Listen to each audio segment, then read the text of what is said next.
focus on Liberia. Hit it.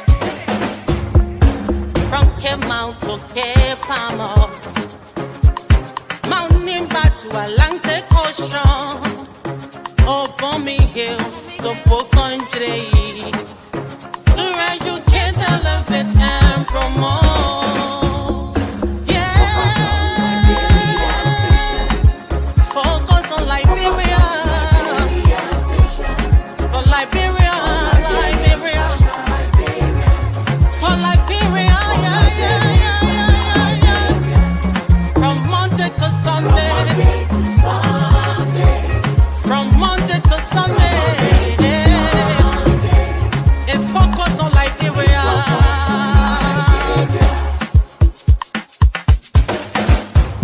Talk about home affairs. Hey. In diaspora. Foreign affairs. Reliable information. History. Ooh. Talking about culture. Politics. Education. Entertainment. Business. Sports. Advertisement. Articulation. Focus on Liberia. Focus on Liberia. Focus on Liberia. From Monday to Sunday. At Focus on Liberia, we discuss everything Liberia, from education to politics, arts and culture, entertainment, agriculture, history, religion, family, and technology. Focus on Liberia uncovers and showcases the best of Liberia and shows the world the truth about Liberia. We educate, elevate, and promote all things Liberia. We conduct interviews, panel discussions, debates, and more. Tune in to Focus on Liberia on Facebook and YouTube and be a part of the stories that make up the news. This is Focus on Liberia, and I am Panelist. And I am Anthony Seed, and a pleasant welcome to Tough Talking Thursday here at Focus on Liberia, a program designated for our panelists to talk tough on the issues that are tough and affecting the nation, Liberia. I see men seated. We are expecting a female to join the panel. We hope that happens, and I'm sure it will happen. And so, folks, in cyberspace, we cannot welcome you enough to, again, Tough Talking Thursday here at Focus on Liberia. Focus on Liberia governance advisor is here, Mr. Ahmed Salif, my big brother. I always say to him, welcome. It's good to see you. We share the great state of Minnesota. How are you, sir? Doing wonderful, Anthony. Thank you. Let's do it. I'm looking forward to it. Thank you. Joining the panel tonight is Anthony James Jensen. He's always here when we have legal issues. Jim is not afraid to also talk about the nation's politics. James, it's good to have you. How you doing, sir? Well, it's a pleasure to be here, and I'm glad to sit with all of the great people to discuss the things that matter to Liberia. So once again, I'm happy to be here. Thank you so much for the invitation. All right, James, it's always good to have you. And you know, it's Thomas B. Kana is focused on Liberia public financial management practitioner. It's good to have you. Tom, how you doing? I'm doing great. Great to be here. Hi to all the listeners and those who will join us later. All right. Also here, he's a journalist, he's a diplomat, and I want to say a teacher and a politician as well.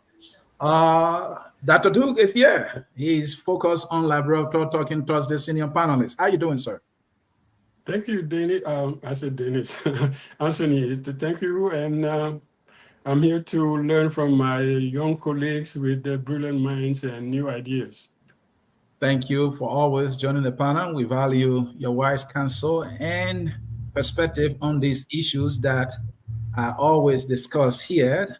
And not forgetting I knew she was coming, and yes, she is. That is Carl Formula. She is here, Carl. It's good to have you. Good evening. How you doing? I am well. It's always my pleasure to be with you all. All right. I'm excited to see you. The issues we have on the menu today are very serious. Number one on the menu, we'll be looking at the fight against corruption by the Unity Party. As we know, it is happening right now. People disagree. We will talk about that. Number two on the menu, 9 employees fired at MCC. That is the Moravia City Corporation. The 9 employees fired said they were dismissed illegally. We will look at what they are saying and what the authority they are saying for their dismissal.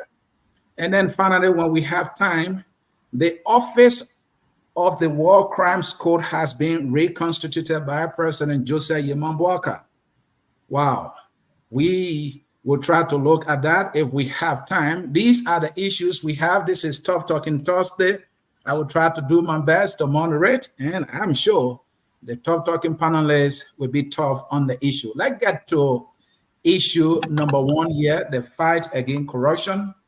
Talking about the fight against corruption, I have a question, but before my question, President Joseph Yamambuaka campaigned that he will fight corruption. The Unity Party started in no time by taking some actions to fight corruption in Liberia. Now they are holding the past administration accountable, rightfully so, I will put it that way. But those who serve in the past administration are saying, no, this is not a fight against corruption. This is complete witch hunt.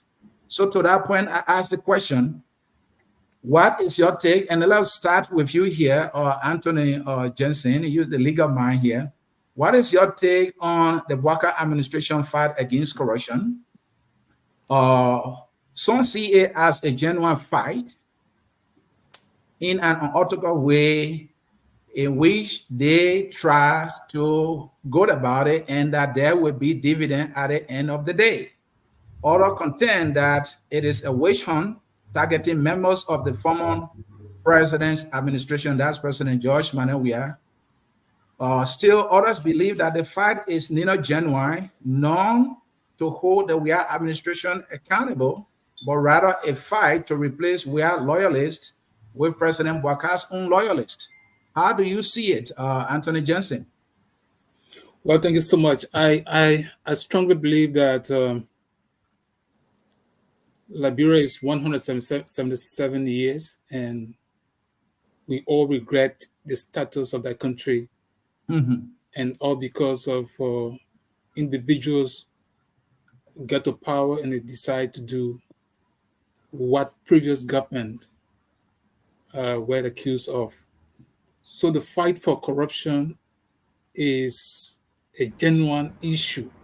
Whether or not the government for the day is doing it rightly or justly is an issue. From my view, I feel very strongly that the fight for corruption, as Joseph Bwaka has started, is a good fight. But Joseph Bwaka himself, he's not sincere with the fight. Why am I saying that? We have read articles, somebody forwarded an article to me recently about naming almost all of the ministers of finance, how they all have some way, somehow, getting involved in withdrawing money from the central bank. Now, the question that came to my mind is, there is no singular finance minister that would have withdrawn money from the central bank without the knowledge of a sitting president. Nobody will want to go after Ellen Johnson Sirleaf for any act of corruption. Nobody will want to even call Joseph Bwaka's name that he was part of a system to which his account as vice president, president of the Senate, will require an investigation. Now, people have started to establish the World Economic Crime Code. That is yet to be done.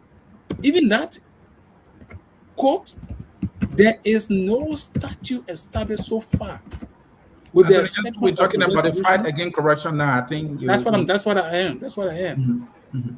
The issue of the World Economic Crime Code is the bigger picture to have getting down in fighting corruption. And those persons that were named in the current central bank saga. Anthony, just I don't want to cut you off. You said Mr. Boaka's fight against corruption is not sincere. What It made doesn't you to seem to say be sincere so? to me. And I started naming some of those things already. Who are those that should be held responsible for corrupt acts in government? The principal who appointed officials of government to take full responsibility of what happens to the money of the country. The detail can be through audit, and we can understand all of the details. Okay, the audit report says that. Like the current situation, we cannot just start with the current central bank officials.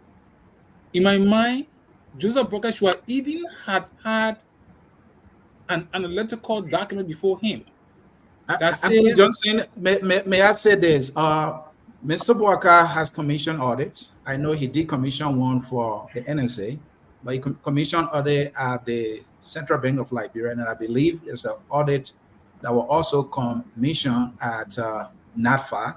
I think the report is out from what I read recently. And there have been writ of arrest against some officials of government who have been implicated in audit reports. And there have been suspension from the president. These are all geared toward the fight against corruption. So when you say he's not serious, all right, what do you mean? What do you want to see that you're not seeing that the president is not doing? Yes, I started seeing it from the onset. I'm very sure if you send your wife in the market with $100 and she came back, or the $100 got missing, or your wife sent you with $100. What kind of action you hope to see, or you want to see the president taking before you? The president, in my mind, by serious? this time, we should have a list of individuals that the government of Liberia, even when Joseph Boakai leaves office, that document will speak to the fact that, look, these are individuals who have managed a country, and where we are, the country management was very poor, and they should give account of what happened under their stewardship. Number one. Number two, it is my expectation. There are audit reports. I work at the General Auditing Commission. I serve as advisor to the Auditor General. I read audit reports. There are standing audit reports that are in the country. So those audit reports, that Joseph Boakai himself decided, say, look, this audit report, we want all of the names, the persons that were culpable for financial transactions. We want a comprehensive list of individuals before we even start thinking about going after them. Thank you. Do you know who are those that the country should be going after for corruption? Is that only the very few persons whose names are appearing in the newspaper now? In my mind, no, they are not. Thank now you, I started saying there, I said, what? Like, for example, Banam Salif, the Noka. So can you read Anthony Johnson, thank you. You're moving into lab, please. Please. Anthony Johnson, thank you. Let me bring in Dr. Du. Dr. Du, Anthony Johnson did not miss his words. He doesn't believe that Mr. Boakai is serious about the fight against corruption. Do you share his opinion on that? You know, when you talk about someone and say the person is not sincere, you don't know exactly what they're doing. You're not appreciating how far they're going. You don't know what they're working with. You are really, putting yourself into, I don't know how you say it. But anyway, I don't have the word now. But I don't agree with him. I think Boakai found himself in a big messy situation. He came to power after Joshua, who thought he was going to have a second term and therefore was not prepared to leave. And then he found all this big mess in terms of finances, in terms of personnel, in terms of all kind of things that he has to do. And this is just 6 months. He's doing his best, I think, when he's suspending people here and there, calling people names, and allowing GSC to do its work as ever before. GSC, We never heard of GSC over the the last 6 years of George Weah. We never heard of GSC do anything. But now all of a sudden, we know they have doing investigation. We know they're doing auditing, and those results are being published. And president is not saying, don't publish them, don't stop doing. So please, this is a government of 6-7 months. I'll say, and using the word. I think we heard about the GSC when the GSC had released a report on the $25 million. Remember when Musa Deem had a press conference and he said there was no penny that went missing, and so we heard about GSC during that time. Anyway, you cut me off now. I lost my. But what I'm saying is that. So that I want to know from you. Do you think that Mr. Bwaka fight against corruption is really serious here? Yeah, I think it's serious. Given the condition that he found himself in, yes, with the situation that these people left the country in terms of financial issue. I mean, these people rigged the system. They bastardized every single institution of the country. What is going on at the, I heard you talk to these guys from the city hall today, and that's just the tip of the iceberg. These guys destroy the institutions of the country. And that's the problem. Those who are saying the president is not serious. Wait a minute. I want to say something to the brother here. Mm-hmm. Maybe under the Unity Party government, you're talking about individuals who corrupt the system, but these people corrupted the system. In the Unity Party government, I would say, yes, we know people who stole money in the LN government. Some people we know, they have their names, they have the reports, and the reports are there. Either you like it or not, the reports are there. People know what they are. But these people it was not just one or two people stealing. It was a systemic corruption of the state machinery. Those who feel that the president is not sincere or serious about the fight against corruption have so many reasons. One is that, the president received the audit reports concerning the Central Bank of Liberia, and then he said, then he suspended the executive governor of the Central Bank and immediately replaced him. And then we had Humani Pearson that resigned, and he thanked her for her service. It's like only the Central Bank governor is what? Liable for what happened at the Central Bank. And then he replaced one of the governors there with somebody who credited from the Central Bank and defaulted on that loan in the tune of $90,000 United States dollars.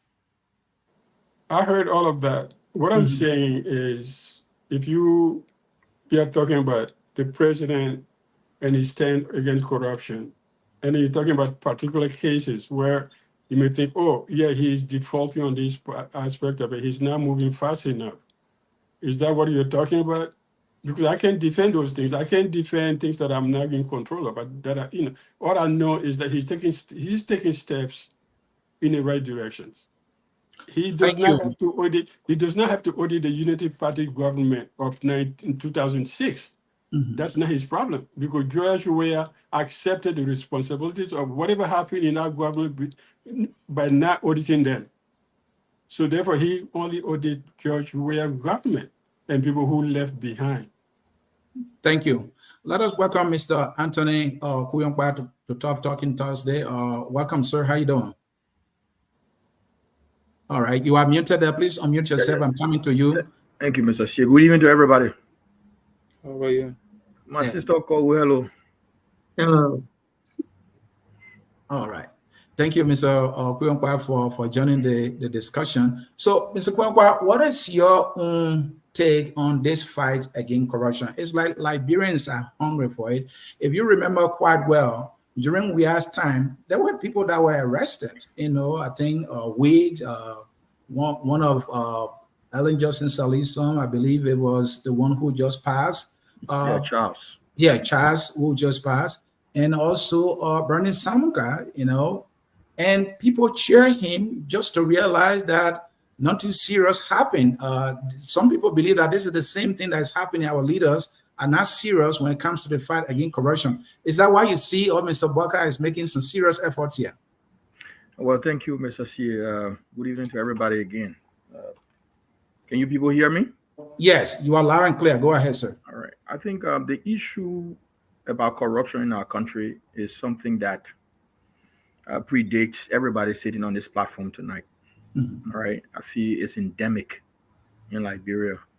And it's easy to just speak about, fighting corruption. And it's extremely difficult to approach this corruption issue in Liberia because one thing, we are a small community of people. Almost everybody sitting on this platform here, some kind of way, got some kind of connection to me. Okay?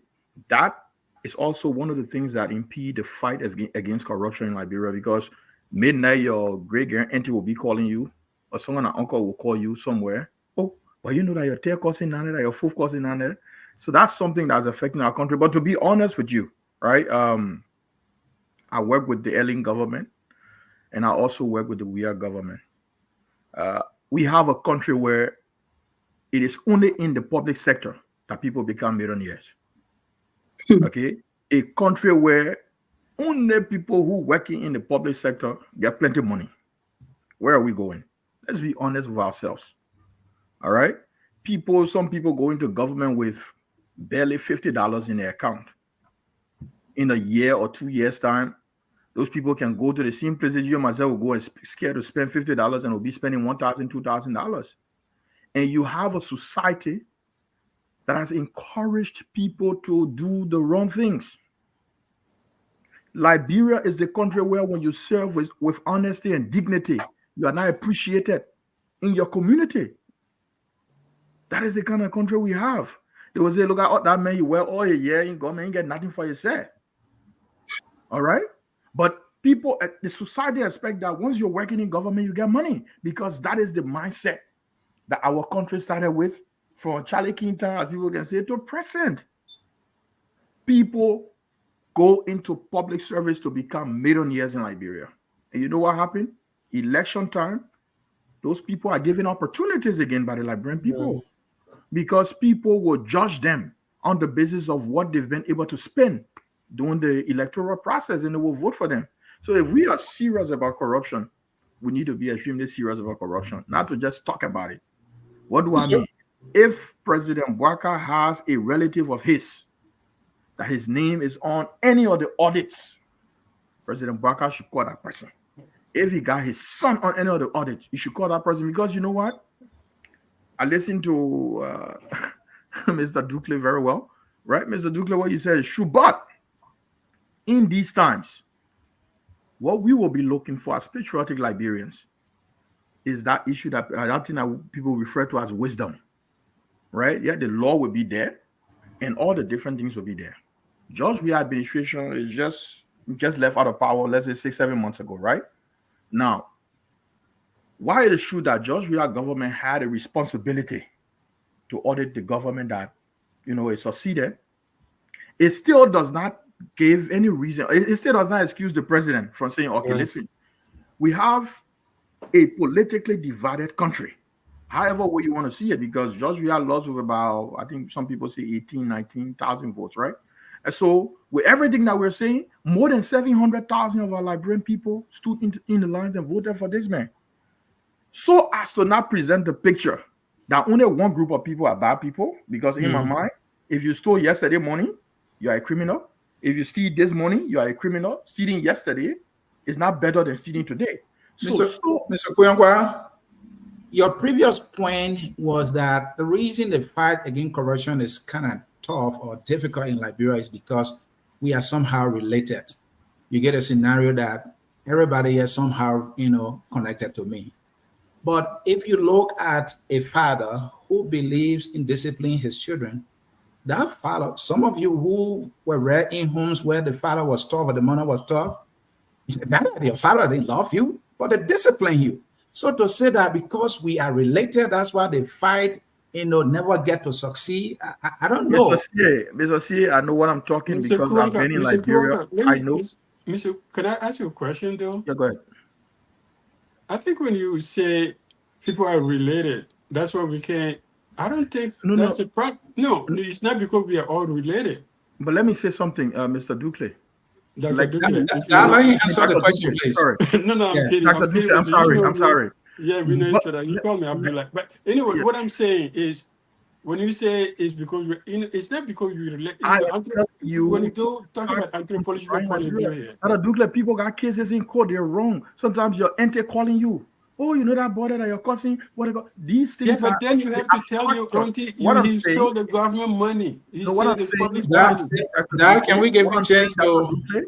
Yeah, that particular thing is one of the many reasons fighting corruption is difficult in Liberia. I didn't say that is the only reason fighting corruption is difficult in Liberia. That and many other reasons are the reason why fighting corruption is difficult. We will come and talk about it. Look, the asset recovery thing. When was the last time we heard about it? But I mean, the first 2-3 weeks into this administration, that was the thing. All of a sudden, it gone down. Will it resurface? I don't know.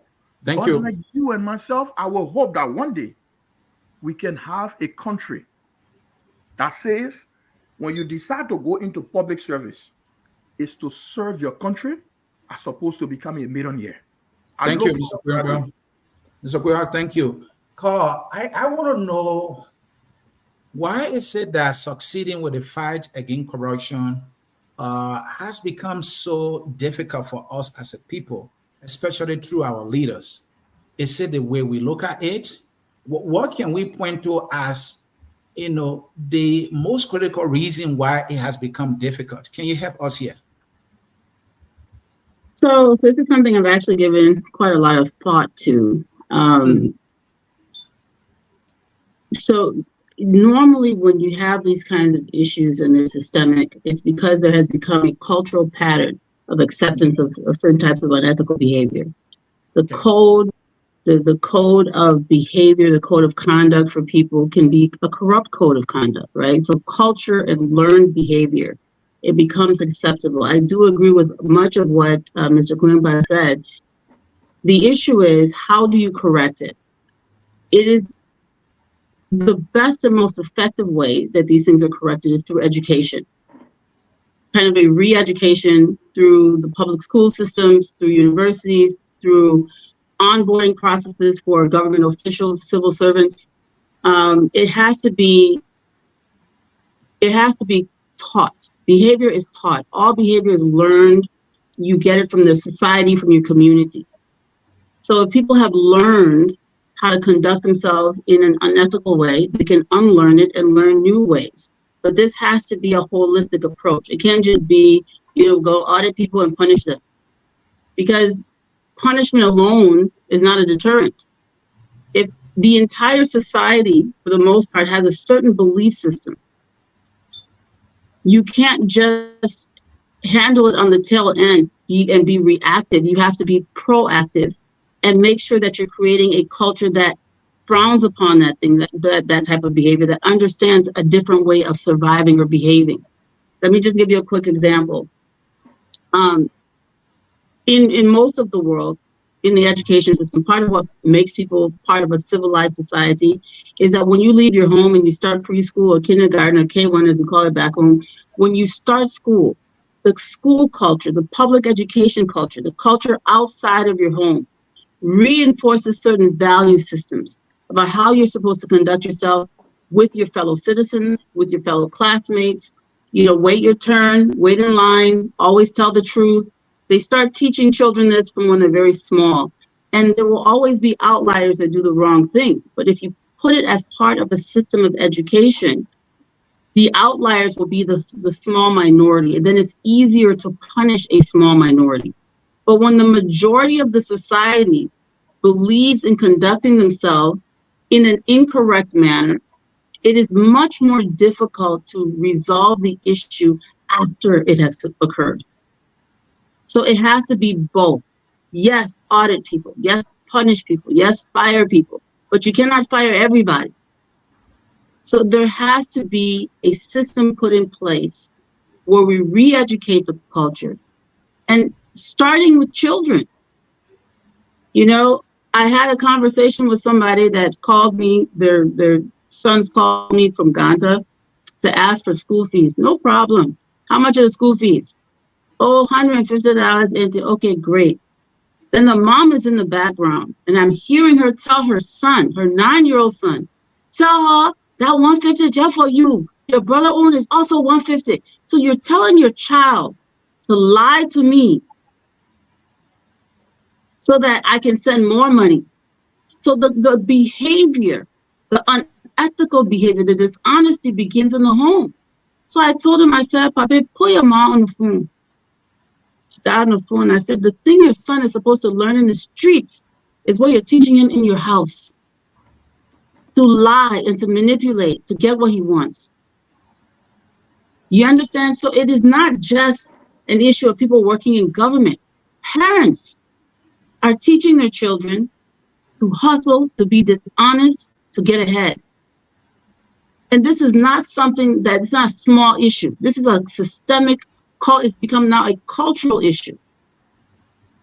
And we have to correct it at that level. Thank you, Carl. Thank you so much. Mr. Ahmed Salif, Liberia as a country has created institutions dedicated to fighting corruption in Liberia. And you know the institution, the LSCC, you know, the GSC, the FIU, even the Ministry of Justice, I will include, these institutions have been put into place. And we also created laws, I mean, that you know of. One of the beautiful laws that I really like is this Code of Conduct. I've read it over and over. I like it. Of recent, there is a report from the LSCC saying that 26% of the entire government complied to asset declaration. So you have almost 74% failed miserably. And as we speak, there is no accountability. I mean, let me show you some numbers here, before you come in. The judiciary branch of government, out of the 333 officials of government that are supposed to declare their assets by law because of their role, only 305. No, I'm not reading it wrong. 305 out of the 333 fail. They are in violation of this. You want to know the percentage? That's 91.59% of judicial officials who fail to comply by this law. So where are we going? What is responsible for this? How do we correct this? Help us. Thank you, Anthony. You know, everything everybody has said here is right to a certain degree. You know, we can try to compartmentalize corruption and say, you know, political corruption, and say societal morals, where do we teach, and the impact of education and corruption. But we're really looking at political corruption is what we're discussing based on some of the line of questions you're asking. And in that respect, in my mind, you have to make corruption a high risk, low return or low reward enterprise activities. So by that, what do I mean? You have to institute sanctions and serious punishments. I mean, the law is there. These are integrity institutions you've mentioned. They're there for good reasons. But, you know, if we don't follow the law, if we are not respectful of the law, we're not a society of rule of law. And by that, there's so many interpretations of that. You know, the Attorney Jensen was saying by now you should have a list of people you go after. Well, but there's a saying that the evidence and the law may take us where it may or where they may, right? So you want to punish people. You really want to demonstrate that nobody is above the law. Even if you're the president's son, you're the president's nephew or the president's brother, and you engage in acts of economic sabotage, corruption, you will face the consequences of the law. Of course, there's due process. They will investigate. The evidence will lead where it will lead. The laws are there because these acts that created the institutions, these integrity institutions, to govern us, so that no one person or a small group of people can take the largest chunk of the public resources. Because how do you educate people when you don't have enough resources to invest in education? When few people, three people taking $6 million, somebody's talking $60 million. When you in a small country like that, somebody declaring assets, someone who didn't even have $10,000, all of a sudden they have assets that are way in the upper multiple millions of dollars. Then we don't go all the way to say, okay, so show us, let's verify all of this now, right? Let's verify where, what's the source of income for all of this? Do you have some kind of holdings, companies, and investment, and can we track them? So we don't have that mechanism to connect all the dots, the due process aspect of it, and then the punishment component of it. Because if you said, here's the law that says, or a code of conduct that says you must declare assets, right? And you don't do that. There's no consequences. Why am I going to declare assets when nobody's been punished for it? Because what happens is you expose yourself. If you have no assets to declare, you expose yourself so that tomorrow, if you are corrupt and you steal resources, people see that you're building mansions and you're putting up all these big buildings. You're taking public resources, public funds, turning them into private assets and private companies and private businesses. We can say, look, when you declare, we knew you had nothing, and so show us the sources of these. So the larger point I'm saying is everything is interlinked. We have to create a system where we can punish and educate at the same time. Both of them will be right, but we have to make corruption a high risk business, which means when you're found to be corrupt and you're investigating, you're guilty, the consequences are unbearable, and therefore the rewards for corruption is very low, because you don't want to be subjected to the consequences of it. That's what other countries have done. It's difficult because, again, we're all interconnected, yes, but if we are building a society, we want to build a society that no one is above the law. Those interconnections don't matter. They should matter, I should say. Thank you, Ahmed. And Tom, I'm coming to you. One of the instances people cite to say the president is not sincere about the fight against corruption. I don't know if we can blame the president here or those he had designated to carry on these tasks. Talking about the executive order that created the team on assets recovery. In no time they went in the field, they tried to go after individuals, they cold-hearted them because they were not done properly. And virtually we hear nothing.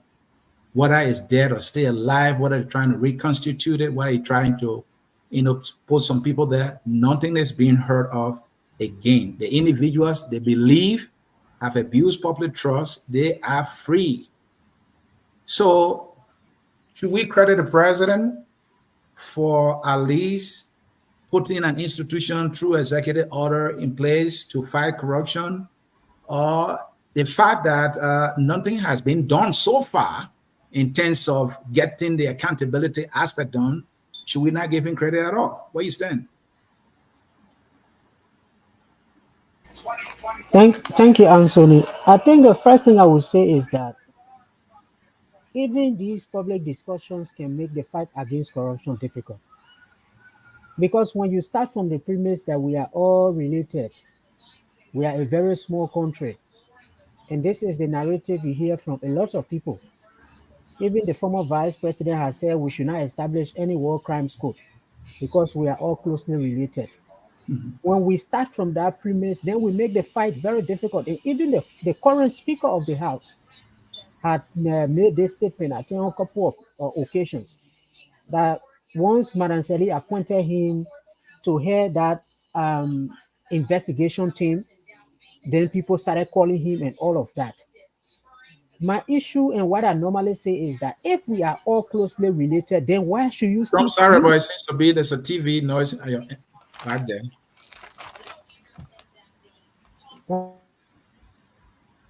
Yeah, so folks, bear with us. Let Tom correct that, and we were given the opportunity to make his The point. man on Liberian discussion, the man fighting American politics too. Not So, easy.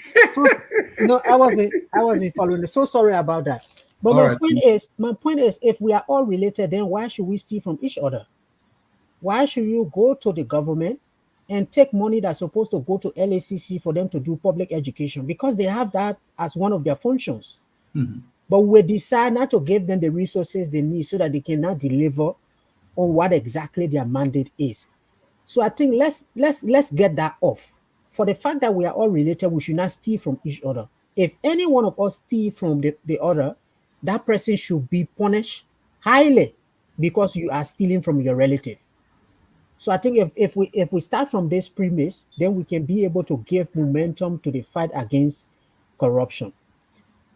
The second issue I want to highlight here is that since the Civil War ended, for the past 18 years, since 2006, it almost became like a culture. I will come there and do whatever I will do. When you come there, just do yours. Don't bother about me. I think that was the reason why Judge Weah decided not to prosecute Madam Salif. And you could hear it from the speech that he made the other day, the former president, that because of peace and stability, I decided not to go after people. And for me, that is not peace. The more we continue to increase poverty in that country because of corruption, that's not a sustainable way of building peace. So I do agree with the fact that the president, there are some of the steps that he has taken that we have criticized on this show. But for the fact that he is taking the steps to be able to change this culture, that I will just come do what I can do and leave. Don't bother me. When you come, you also do yours. I think this is what the president is changing. I agree with you. The asset recovery team, the way it was constituted, there's a lot of criticism. They had a dual mandate to be able to recover liquid asset as well as fixed asset. They try on the vehicles and all of that. People criticize them, but we don't know for sure what they are doing.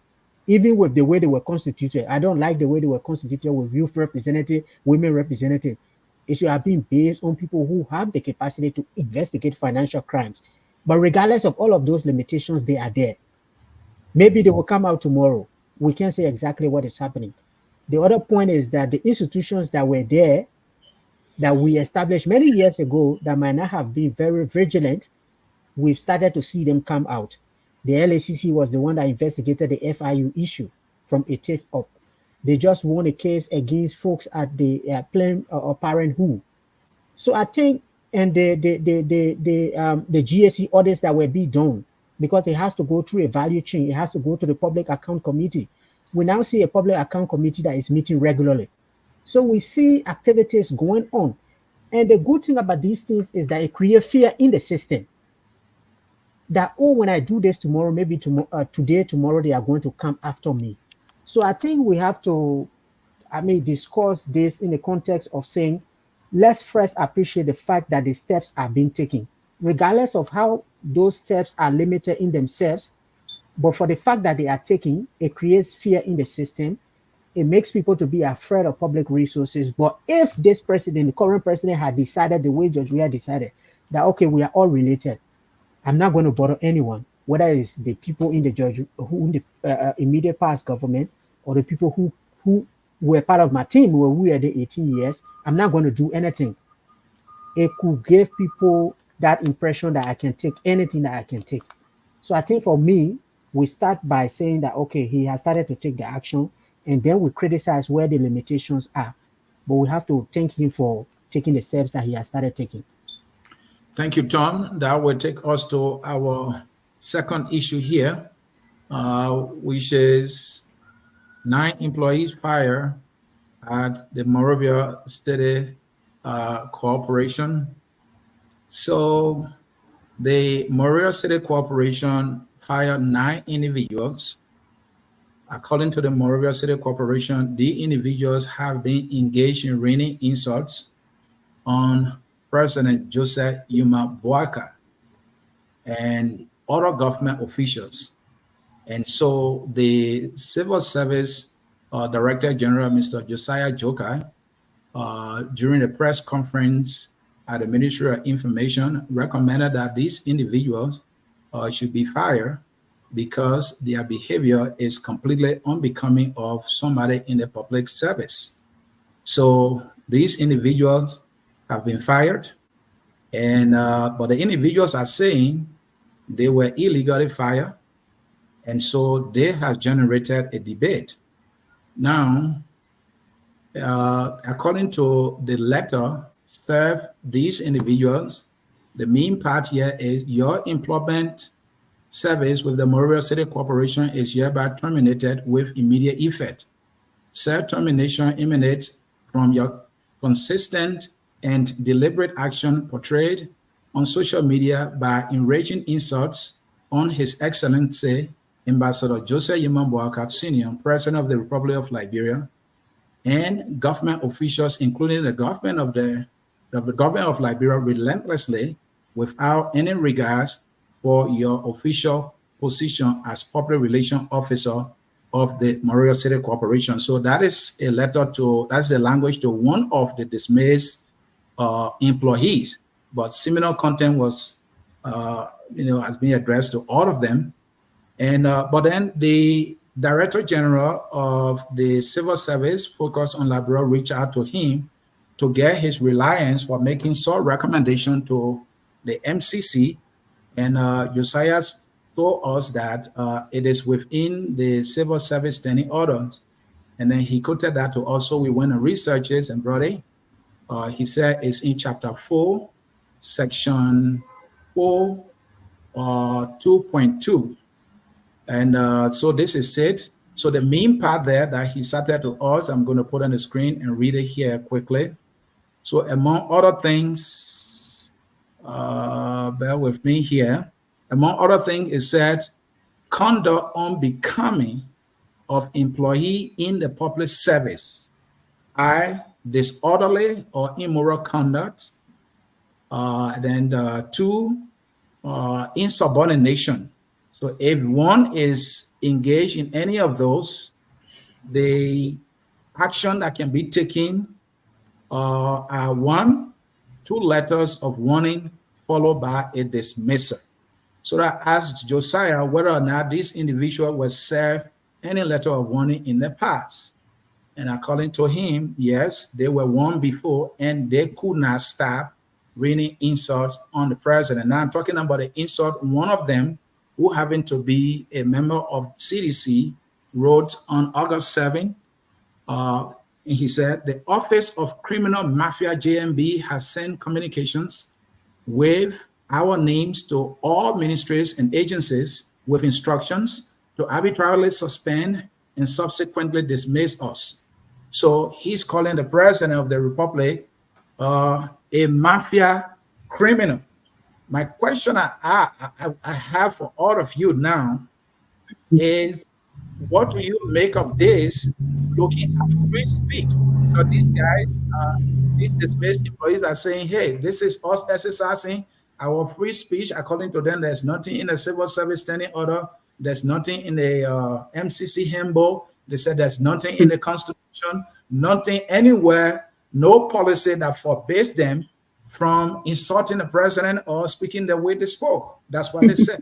What do you make of their argument and the decision by the MCC? Cole, I'm going to start with you here.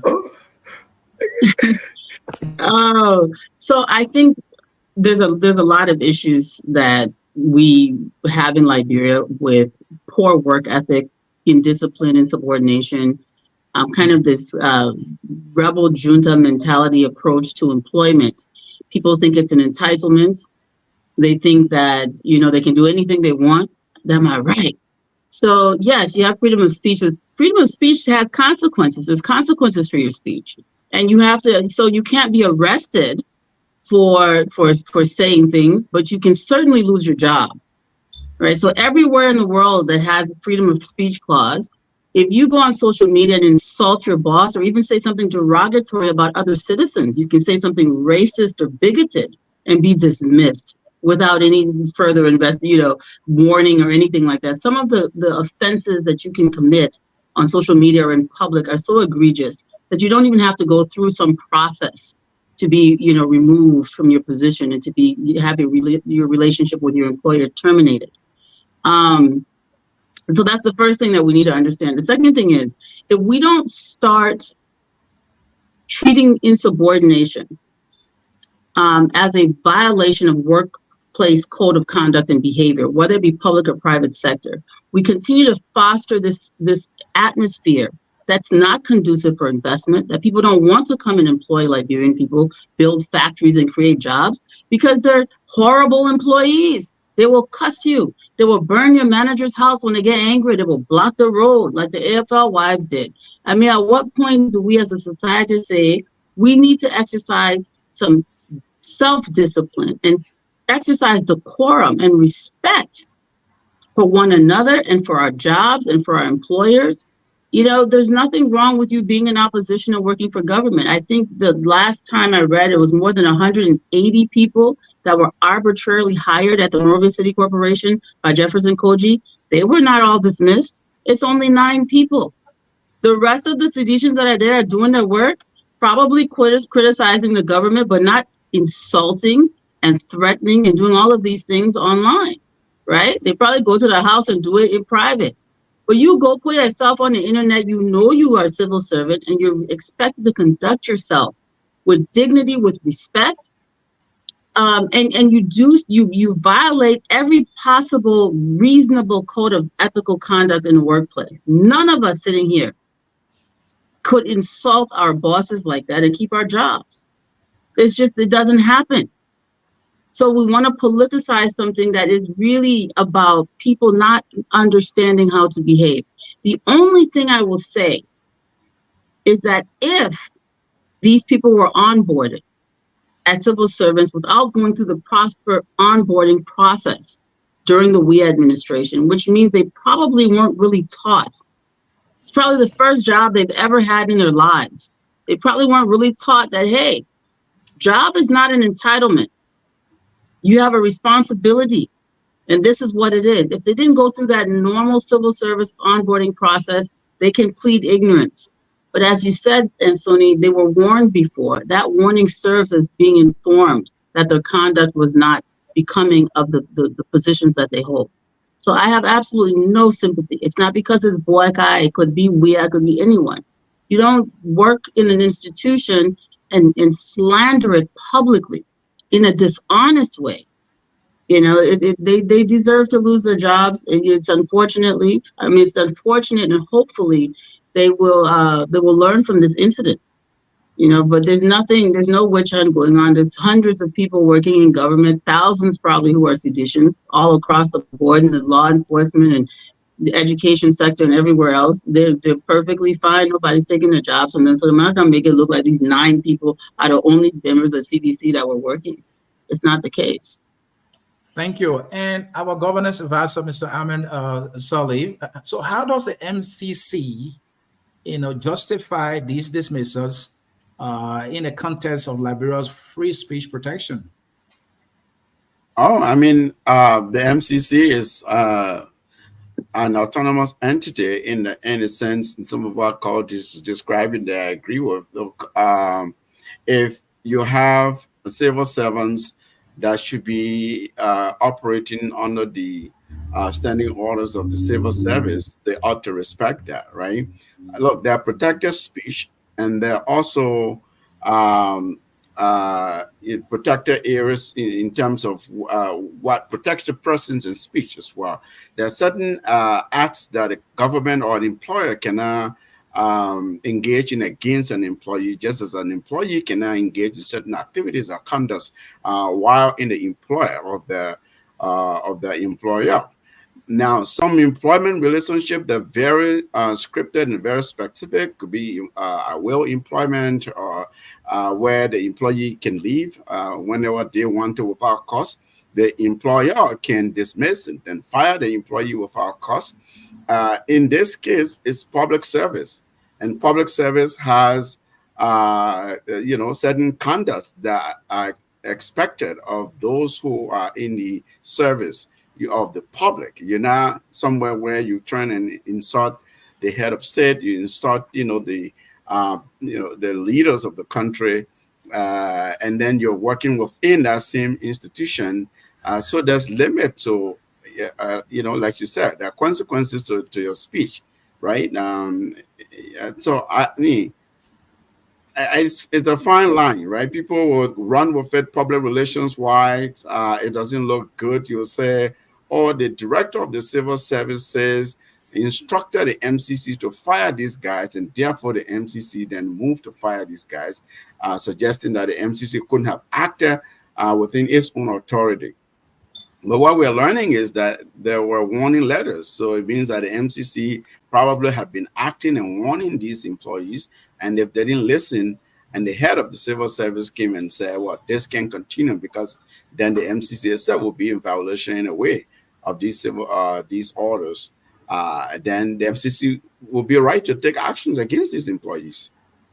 And just to be clear, we had two of them on the show today. I interviewed them, and they all denied that they were ever served, any letters of warning. Neither were they even verbally warned, according to them.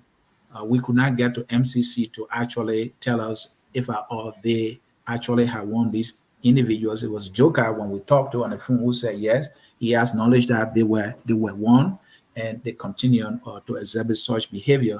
And when I pressed Josiah, I said, hey, but you are the boss of the civil service. This is MCC. How can you be giving instruction? He quoted the section to me in the civil service standing order, and I said I read it. It said that he can take action, or he can inform the head of that particular agency where an employee is behaving in that manner, and that person feels he has a right to take action. So in this case, he asked him to take action, and he has taken action, meaning that the head of MCC, he said he was within his right to do so, and it's in the standing orders. Go ahead. I was going to say, look, it just looks like the reform work that the current head of the civil service, Mr. Joker, is undertaking is really what's taking some people by surprise. He's really paying attention to the law. He's paying attention to the little things that other people didn't pay attention to. The CSA wasn't looking this robust and serious and well respected.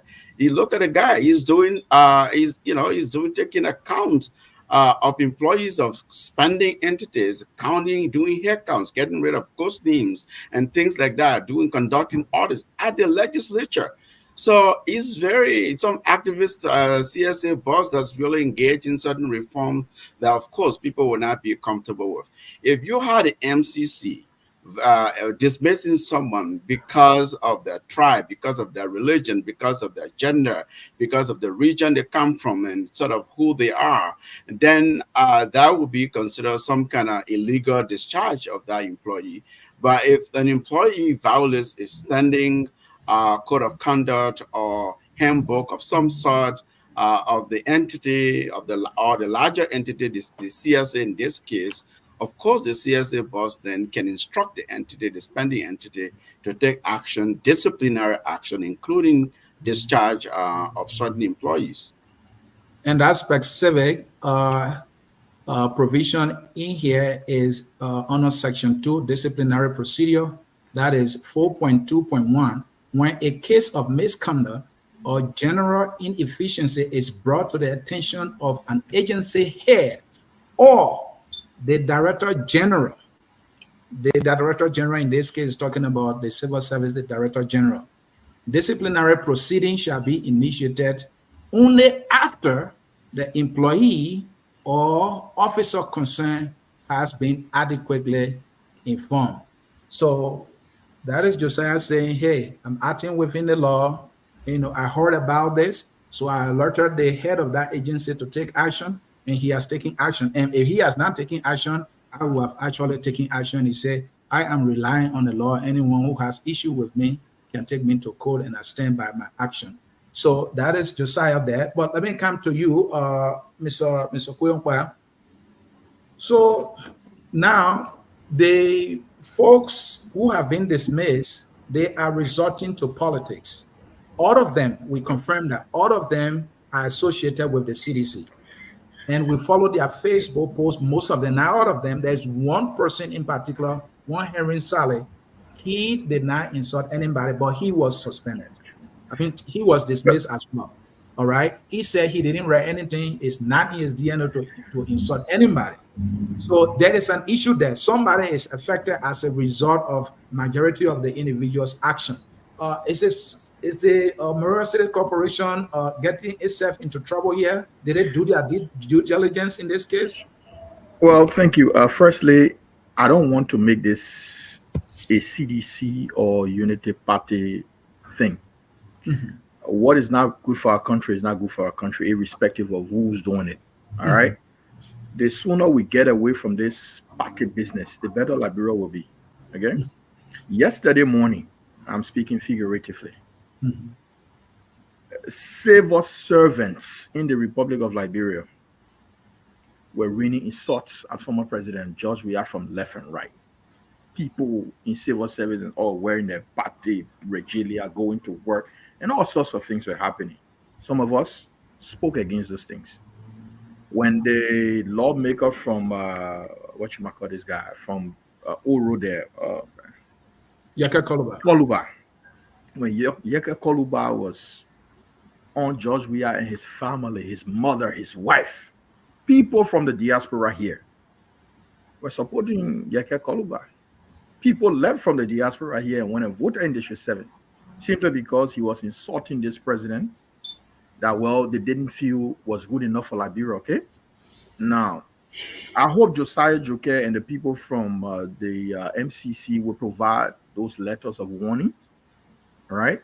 Because I think what you just put up the street said that the person has to be adequately informed. I know they were referring to, suspension about 2 letters of and all warning. the kind of thing. I hope the CSA folks or the MCC people did that before firing those people. Those people are Liberians. Forget about whether they blue or they green. They're Liberian people. Okay, I don't feel happy when any Liberian, will lose their income or their earnings, because I know how many persons will be impacted by that. So I hope the MCC is doing it rightly. And if this is something that we will go by, it will be good for the Republic, so that civil servants understand they are civil servants and they're not politicians. Okay, that if you want to do your politic thing, you can take your leave and go and get involved in your politic thing. But our country, as I speak to you, unfortunately, is this big political partner. Why? Because every single citizen sits back and watch an individual who goes into politics and in no time becomes a millionaire. So politics has now become the order of the day in our country, that everybody is aiming for some kind of political thing. So everybody want to be involved. So if we have a civil service agency now that is putting its feet on the ground, doing it in the ambit of the law, that's a good thing.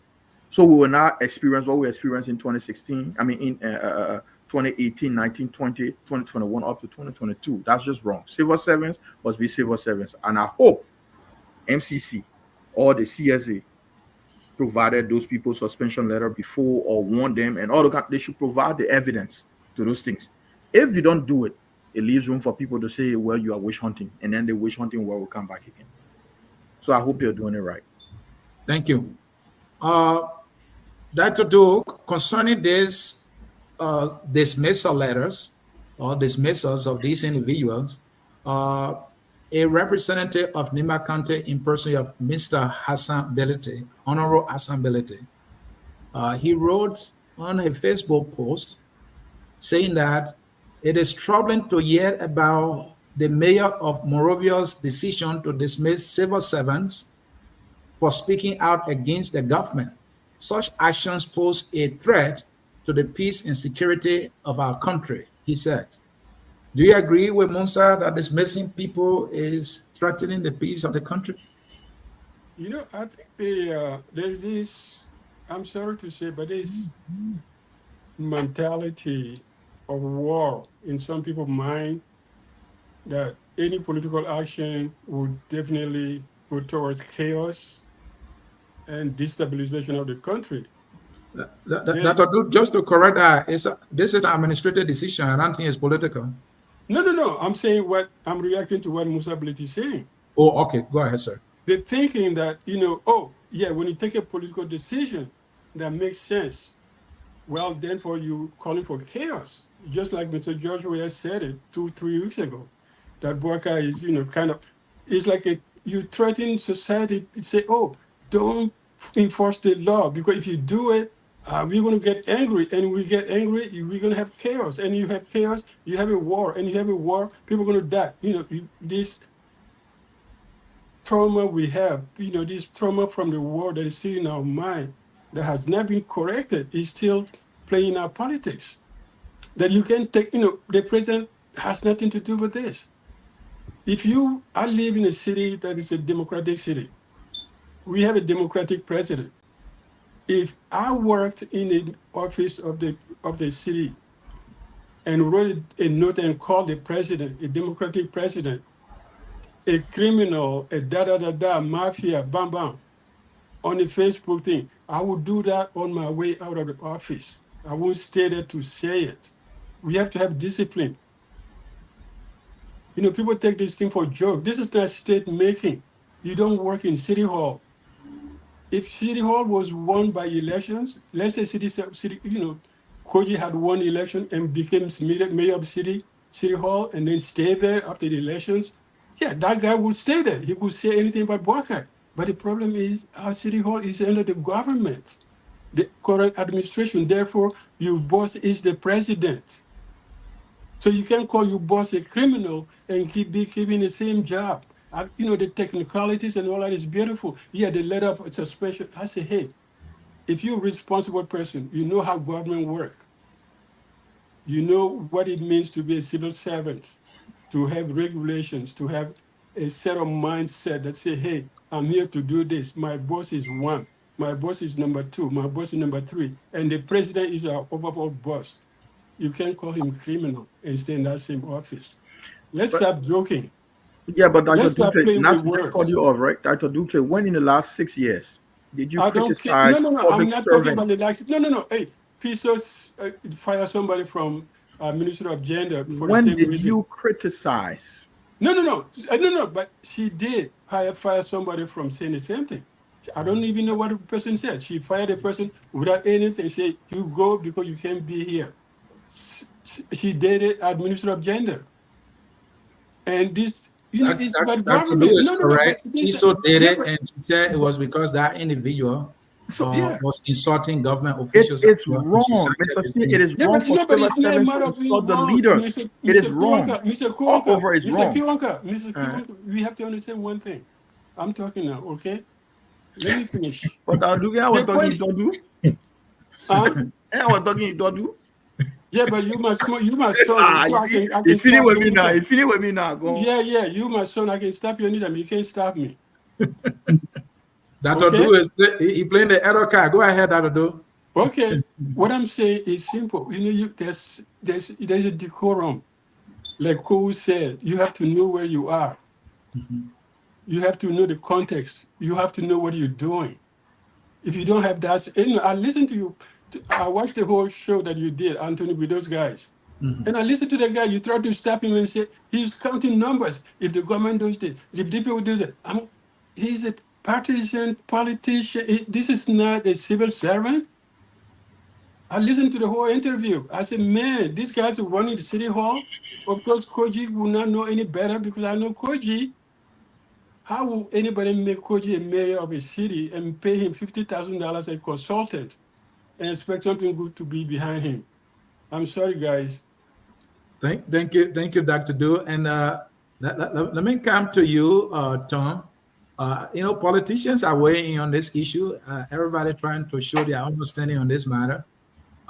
Senator Darius DeLong wrote also today on his Facebook page, Civil Service Agency CSA recommending dismissal of civil servants for voicing out on governance issue.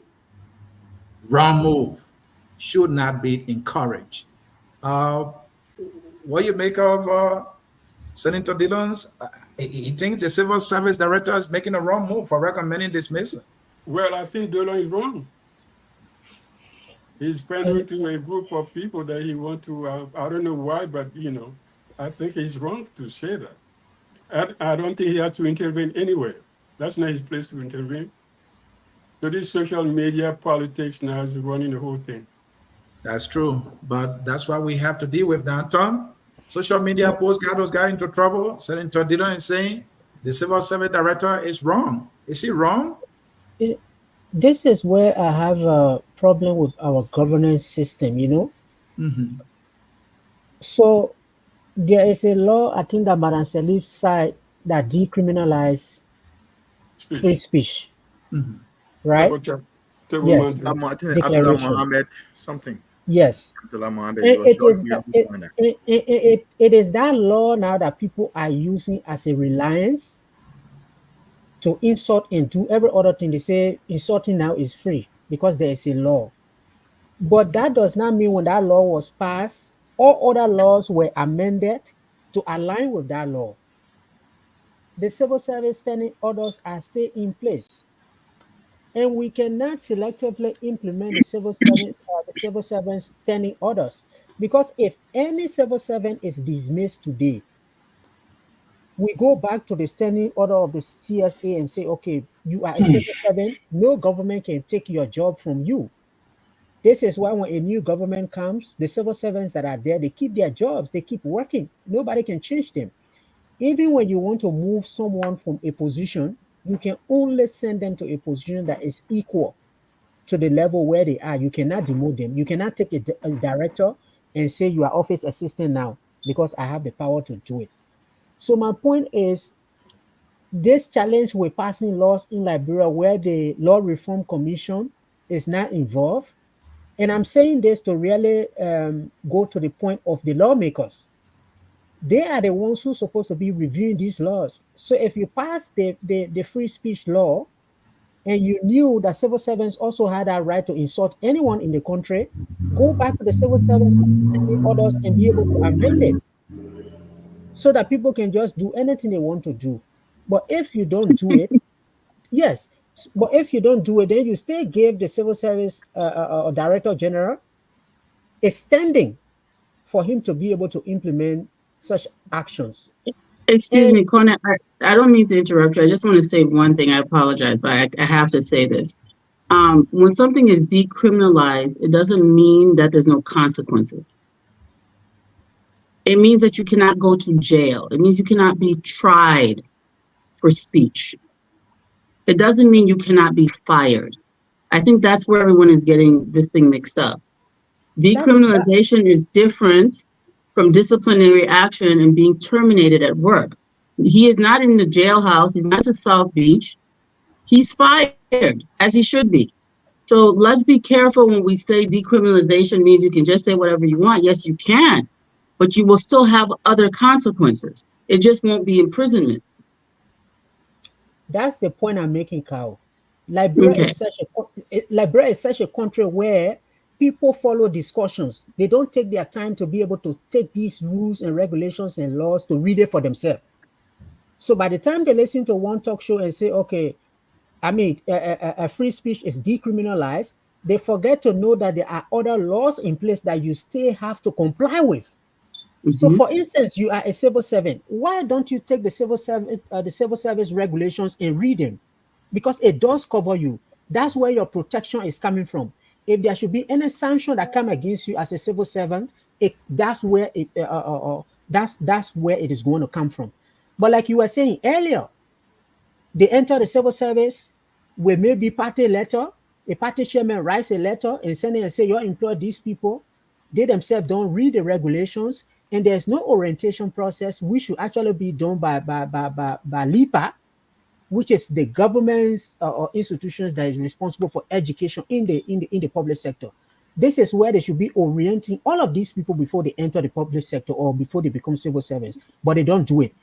And so people are conflicting these laws. I'm free. That's the thought that I can do anything I want to do. But yet, what I'm saying is that for the lawmakers, if they wanted to extend that freedom, like they will not go to jail, but they will not even be dismissed. Nobody will touch them when they cause anyone. My point is, you go to you go to including the CSA. lawmakers. Yes. Dylan staff and Usher cut him. He will not fire them. Right.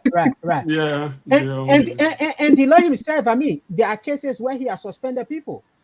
He himself comes out to say it. He says somebody came late to work and he suspended the person. So my point is, these lawmakers should solve the problems. If there are any laws that are not coherent, it is their responsibility to change it. And to just close on this final piece, you know, when the CSA went to the legislature and started doing all the hair counts and all of that, then the speaker comes out to say, in fact, the CSA is operating illegally because the CSA was created in 1872, and then the constitution was the new constitution was done in 1986, where the constitution refers to a civil service commission rather than a civil service agency. And I do know for a fact that there has been a law in Parliament trying to change the CSA to a civil service commission and even give it additional authority to set salaries in the civil service. But that has not gone through. So my point is, Mr. Speaker, you were representative, you were deputy speaker, you knew all of this, you are a constitutional lawyer, you didn't change it. Until CSA goes to look at your people who are working for you, then you come and say they are not constitutional. So when these things happen, the better thing we can do is to go back to see how we can fix the legal system that we have. But this is going to be discussed as a political issue, or they are CDC people, they are this, they are that, and in the end, nothing will change. And once the laws remain on the book, the next CSA director or the next person at MCC will come and do the same thing. The only thing I would say, if there was a due process that they should have gone through, they should allow them or take them through the due process before they could eventually fire them. But I don't think we should have this freedom where anybody can cause anybody in the country. What are we saying to the generation after us? And Thomas, I may add that it's more a political issue than a really legal issue. Thank you, Dr. Dool. Let me come to Anthony Jensen. You're the lawyer here, and I will show here the civil service standing orders that we're talking about that we read from. As you can see, civil service, standing orders for the civil service agency 2012. So I'm thinking that this came into force in 2012. But the issue that Tom raised, and that's why I want to bring to Anthony Jensen here, he's a lawyer, Franti is saying, hey, when I reach out to the civil service, where they're getting their authority from, for coming to the central administration here at the legislature to do hair count, they are telling me about a law in 1973 that created the Civil Service Commission. But then there is the 1986 Constitution that they didn't tell me anything about Civil Service or Commission, I think. I hope I'm saying that right. But this is a law passed by the very legislature, that came into force in 2012. So what is the speaker saying here? I don't understand that the civil service has no standing in any case legally to do what they're doing. Is that his argument? James, can you help us here? Well, before I go into that, let me take a 360-degree turn from almost what everybody have said. Okay. On this platform. Mm-hmm. I think I'm self-disciplined. I'm never going to insult anyone in the street, neither in any conversation. But from what we are reading, the information we are reading, we all take those pieces of information and we must discuss them as they are in the face of the law. From what we have read, offense in the letter says that Mr. Festus Logan was terminated for his social media post that insulted the president of Liberia and other government officials. The letter cites violation of the organization's human resource policy manual and code of conduct. I'm so sorry, people are living close to the road. So there are two legal instruments that are cited in the letter. The human resource, and in fact, is not properly cited in the letter. And the code of conduct, not the civil servants manual. So we take note of that. More besides, the Constitution of Liberia protects free speech. The right to hold opinions without interference is a right that accrues to every Liberian. The right to freedom of speech is guaranteed. And what constitutes speech? I will say something here that and everybody would disagree with me, but I will give you a very good citation from the U.S. government. Somebody will say, that U.S. thing we're talking about here. But profanity and not incitement or threat is guaranteed under Article 15 of the Constitution of Liberia. That doesn't mean that people must become so lawless and go about doing what they would do. If their actions constitute a threat or an incitement, they can be arrested and tried. But free speech is guaranteed. And I cite for you, just for the argument's sake, in 1971, sorry, my people, I just want to give some so that we can think out of the box a little bit, right? The U.S. Supreme Court overturned a man convicted of disturbing the peace by offensive conduct. Paul Robert Cohen was arrested under the California Penal Code, Section 415, for disturbing the peace after wearing a jacket that said F the draft in the municipal courthouse in California. F, you know what I'm talking about. So this man was in the courthouse when he wore a jacket that had a phrase on it, F the draft. This man, freedom of expression or opinion was upheld by the Honorable Supreme Court of the United States. The young man that we're talking about, I don't know him from anywhere. I do not support anybody going about. Even you're using the arrest case to correlate with dismissal. I'm confused. What is that case? How is that relevant to this situation? You're talking about someone who was arrested. Looking at freedom of. We're talking about someone, right? We're talking about arrest versus consequences that are not taking your freedom from you.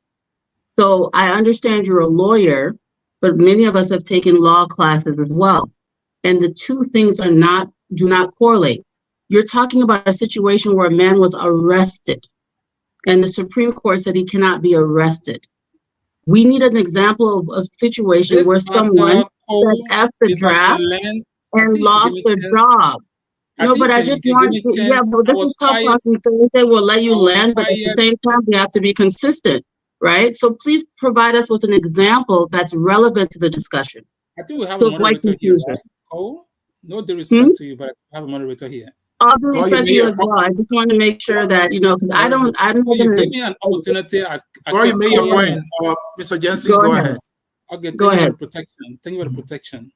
Go ahead. There is an issue that borders free speech. The correlation is the United States Supreme Court protected a young man who was earlier arrested for what? The same issue, free speech. Not fired, but arrested. Call, please, hold on. If you give me a chance when I'm done, you can come or you can ask the moderator to say something. Or maybe I can be quiet and you have to do the discussion. All right. So this is the issue that most of us, I went to school, I went to law school and I read law, and I'm very, very critical when I come to this kind of thing. There are a few issues that are involved here. The Constitution of Liberia. So Anthony Jensen, I got your point. Please permit me to ask the question. Was their speech, would it be penalized for their free speech or the behavior that is against the civil service standing order? I don't think it was because they have free speech. It's because they violated the civil service standing order, according to the Director General. That's why they dismissed them. No. They didn't arrest them. They have been penalized. We all read the communication that you placed up here. How you call it, Logan? The communication, I think, specifically named, I don't know about the other 9. But the communication specifically named Logan for dismissing, for terminating his employment. Yeah, it's right here. Purpose? for social media posts. Yeah. So he has been penalized. The difference of the two cases we're talking about is someone was arrested, tried, and that case was reversed by the Honorable Supreme Court of the United States. Unlike this young man, he has lost his job. For what? For social media posts. His freedom expressed on social media is for which he has been penalized. Can I say interject real quick? A point of interjection. Okay. I wanted All to right, ask a question. Ahmed, go ahead. Yeah. So Attorney Jensen, his free speech right is not taken away from him. Free speech itself has consequences. You know, so the Supreme Court can uphold your free speech right, your constitutional right. But that right, there are contexts in which that right also has consequences. For instance, you can't stand in a crowded theater and say fire and everybody's running helter-skelter, right? You can be employed by someone who creates a handbook that is not contrary to the Constitution, that does not violate any protected laws. You agree to, you sign and enter that agreement, basically essentially like a contract. And I get it. And what you guys are eating my time, right? Everything you have said here. I was just trying to say yes. I get you, and I respect your things opinion. Can be right. You're right, but no, somebody can here's also a point. Here's a point. I respect your opinion, right, and the opinion of everybody here. But the issue is when you speak, in this case of Logan and whoever that are named, I want to know about Logan in the communication. He wrote a social media post. That was his freedom. It doesn't mean that he has been stopped from speaking perpetually. That's not the issue here. His action is what he's been sanctioned for. He loses his job because of his post on social media. The other guy, Cohen, I'm talking about, he wore a jacket. He said, "Why F blah blah blah" in a courtroom. He was arrested, tried, and the case went to the Supreme Court. The Honorable Supreme Court overturned that case. So it is the action of their freedom for which they were sanctioned, both Cohen and Logan and others. Attorney Johnson, I think your point is well made. No, but I haven't learned that. I want you to learn on this. Your point is well made. So the other aspect has to do with the Constitution. The Constitution protects everybody. And then you're talking about Civil 7. Let us assume it's Civil 7 law. Or, quote unquote, in the letter, we're talking about human resource document, even though the provisions are not cited in the communication that were written to these individuals. The Constitution, in every circumstances, those of you who went to law school and whatever, I think your point is made. We have to go. Ahmed, let me come to you. Can I add something quick? Hold on, Dr. Dul. Let me ask Ahmed. Ahmed, I know you've been reading law too, especially on the human rights side. Law too. So this is your area also. So I'm coming to you. Due process is something you will emphasize. You, Ahmed, and also you, Anthony Jensen. So the civil service standing order calls for due process. As I read, it mentioned 2 letters of warning. And it also mentioned that the individual concerned must be informed adequately. These guys are denying that they will ever serve any warning, be it verbal or written, neither were they informed about their action. Josiah said they did. So we don't know actually what the case is. My question is, why if due process was not exercised in this process? Who's at fault or who's wrong here? Is the MCC wrong here?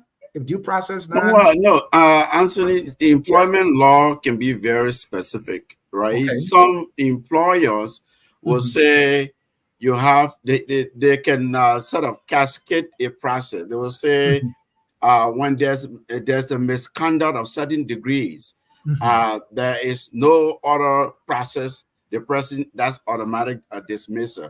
You're talking about the magnitude of the action. Yeah, depending on the magnitude of the misconduct, right?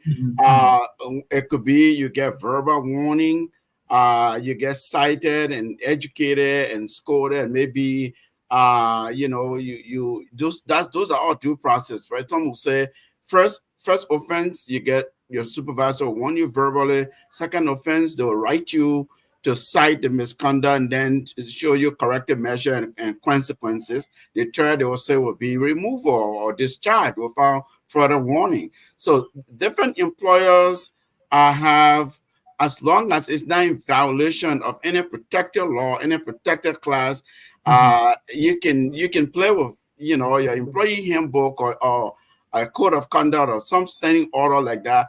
In our context, this is public service. In the broader context is within the civil service standing orders, which should be consistent with the constitutional laws of the state. So in that standing order, it gives specific, you know, provision that if you are in the employ of one of these agencies, you ought to behave in a certain way that's consistent with your office that you hold or consistent with, you know, the institution that you work with. If you are there exercising your constitutional right, never mind, you're exercising your protected constitutional right, but in a way that leads to insubordination, which is a violation of the civil service standing order, they can remove you. They're not taking the right away from you. They're not punishing you, putting you away or jailing you or anything like that. They can remove you in that position, from that position, because you've been warned and you are expected to behave in a certain way. That is where, because, okay, let's talk about that, turn it on its head again. Why is it that people give disclaimer? You are working, say I'm working for FOL, and I am somewhere, somebody's recognized that I appear on FOL, and I'm making some remarks someplace else. I have to give some disclaimer that what I'm doing, you know, that I work for FOL, or I'm an analyst there. These remarks I'm making here outside the hours I spend with FOL, I'm doing so on my own account, in my own name. Why do people do that? You do that because you recognize that there's certain expectations, certain standards of conduct are expected of you when you are within the employment of a particular employer.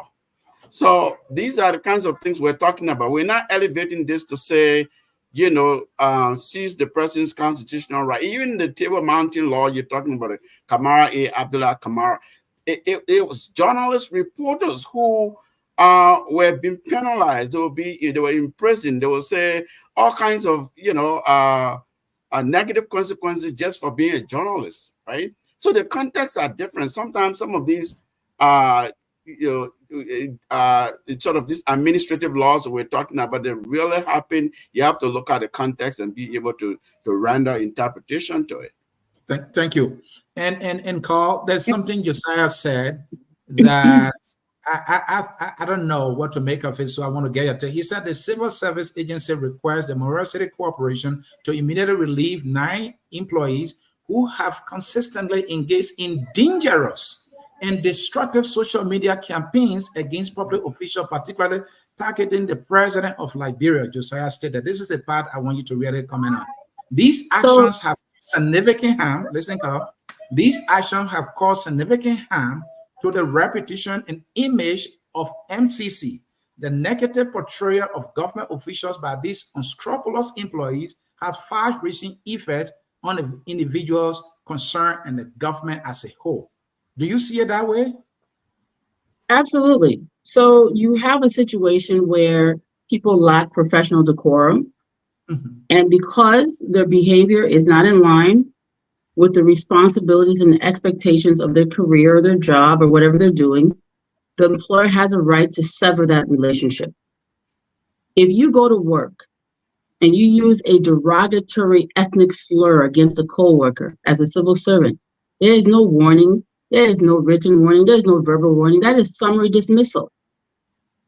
You understand? There are some things that you do that are so egregious that it bypasses all other processes. If you go to work, and I've seen this happen, I've had to fire someone in Liberia for this, and slap a female coworker on her backside,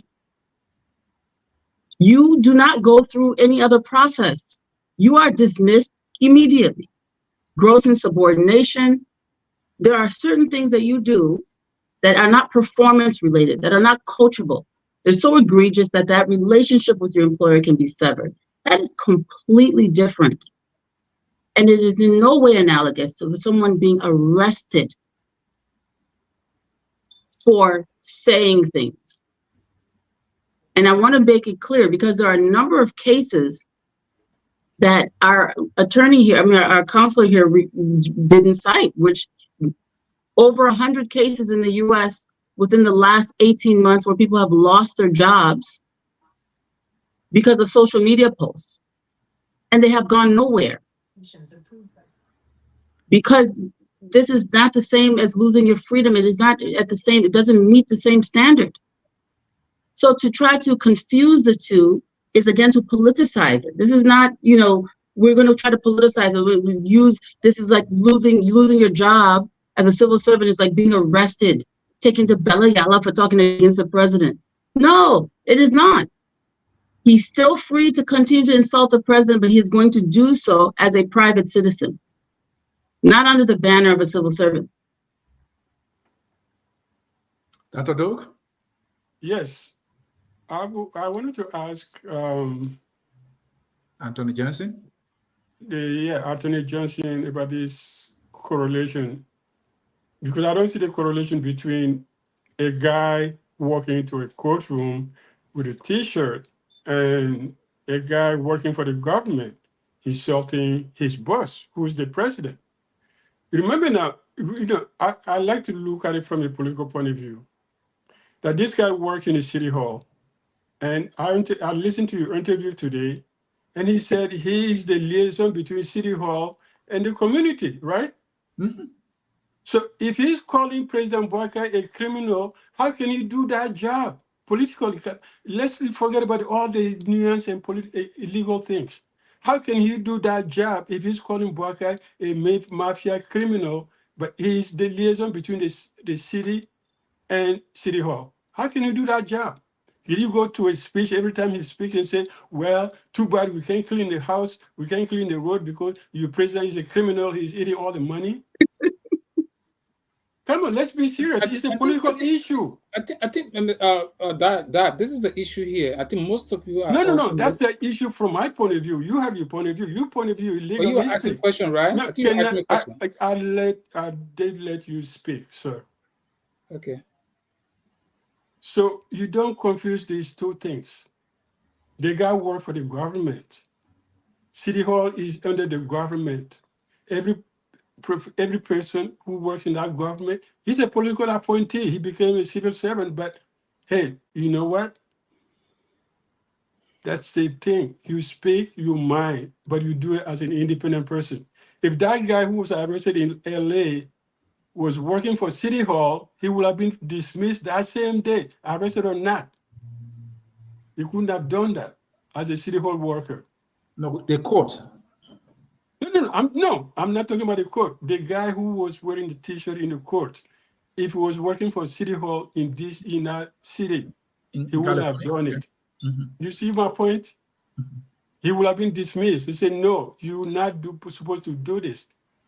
You don't go to political rallies as a government official, and you don't write things and insult the president that you work for. Either you like it or not, City Hall is under the government. If it was City Hall like we had it in 1980, we're going to elections, we're talking about Sawyer and what's his name again? Horton. If somebody had one election, let's say Sawyer had one election. Okay, LPP will have run their own City Hall. They will cost the president any way they want. But that's not what we have. We have a City Hall which is part of the government structure. Thank you, Dan. You can be there and insult your boss, especially when you are the liaison between City Hall and the people of the city. Mm-hmm. That makes it more. That's what I'm saying. It's a political issue, not just a legal thing. So here's the issue, right?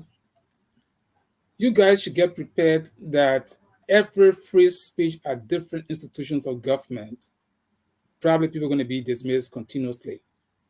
The issue or the correlation between the case that I brought forward and this one is that free speech is what the Supreme Court of the United States protected. On this case, I am only emphasizing Not so much that these people, I suppose, are going around and insulting people, but when you use the voice to say people expression, social media post is upon which he was dismissed, it raises a bigger question. And you and I should be sitting here to make sure that government as an institution must not get in the business of dismissing people on the basis of their expression in whatever way and form. Completely disagree with that. Thank you, Anthony Jensen. I want to give you the... No. Hold on. No, give me 10 that seconds. you just spoke. We have another issue to get to. Let me get Tom the final words here. Tom, Okay. the point Anthony Jensen is making here is that the MCC did not cite the civil service standing order this individual violated. They are quoting or citing their social media post, the expression of free speech on social media, as a basis for their dismissal. So Anthony Jensen's point here is that, Anthony Jensen, you can correct me if I'm not reading your point here. He's saying that if the MCC was citing that these are the policies the individuals have violated, that's why we have terminated them, then I don't think you will have crime. But they are saying because you expressed yourself, all right, on social media, where you insult the president, you are dismissed. What do you think? The letter is right there. Everything you're saying in the letter cannot go into court. I mean, when we were speaking earlier, the reason why for me we all kept referring to the civil service standing order is because you have had an interview or you reached out to the Director General, exactly, and his reliance was the civil service standing order. But even beyond the civil service standing order, which is a broader instrument that governs the entire civil service, all the government institutions have their own handbooks. Right. They have their own HR handbooks. So even when these audits are conducted and you don't have your HR handbook that is consistent with the standing orders, then you have a problem. So that's why I for one was really referencing what you were saying. I agree with the point that, okay, if you are going to dismiss someone, you have to be very specific. If you say the person violated the code of conduct, you have to state what specific section of the code of conduct was violated. If you say they violated the human resource manual, you have to quote the specific sections. So because it is not quoted, that's the reason why, for instance, all of these people are saying, oh, they just dismissed us. But if you went to the specific citation and said, this is the process that we are following, in this case, we will have had a due process with you. In this other case, we are going automatic. We are only going to dismiss you. I think that will not put them in the position. In that case, can we agree or disagree that the MCC did not do a good job here with this dismissal? I mean, generally, there is kind of laziness among government institutions. If you look at even government, these regulations that come out, not the regulation, these executive orders. You go and read an executive order that was done by Ellie, done by George Weah, and done by, sometimes it's the same. Exactly the same. Exactly the same. I read a lot of them. Yeah, in some instances, it's because government is, their processes are consistent. But again, you ask question, is the context still the same? So I would say that the MCC was a bit lazy in writing that letter. And the other issue is that they were maybe very hasty. By the time the CSA Director General had a press conference at MICAT, and then they dismissed the people, I would have expected the MCC to consult they should have a legal section. They should have brought in yes.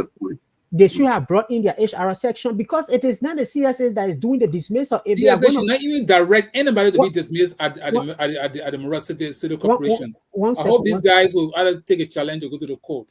We get the finality of this whole matter. Yeah, because if these guys are going to go to court, they are not going to go to court with the CSA. We're here saying honesty, not going to go there. They are going to that letter they came to court. They are going to go to court with the MCC. And if I can just add a little dimension here, the MCC was to an extent really outside the whole government bureaucracy. Until when they were doing the harmonization, the MCC has started, because the MCC collects money by asset. They have their own revenue that they collect under the city ordinances. The vehicles that are parked in Morovia, they pay money to it. But the MCC under Koji got in a position where it could not even handle its own expenses. And so the government had to absorb them. And when you bring your financial liability to the government, then you have to be compliant with the broader framework that the government had in place. Because the cities are all created by certain ordinances. They are meant to be financially independent and they run their own processes. But for the fact that they were financially incapacitated to manage their own affairs and they brought into the bigger government bureaucracy, then the CSA has authority over them. But to answer your question, I think there was a bit of laziness, and that's the reason why these people eventually, I think they will go to court, and I think they should go to court. If the dismissals did not follow the due process, there is a way the court can be able to reverse it. Thank you, Tom, and thank you so very much. That we will try to take a short break. When we come back, we'll be taking some phone calls. I understand a lot of people are waiting. They want to participate. We will not get to the final issue because of time. We will not get to the final issue. So we'll take a short break. When we come back, we will go to the phone line to take some calls. And so, folks, get ready. We are ready for your calls.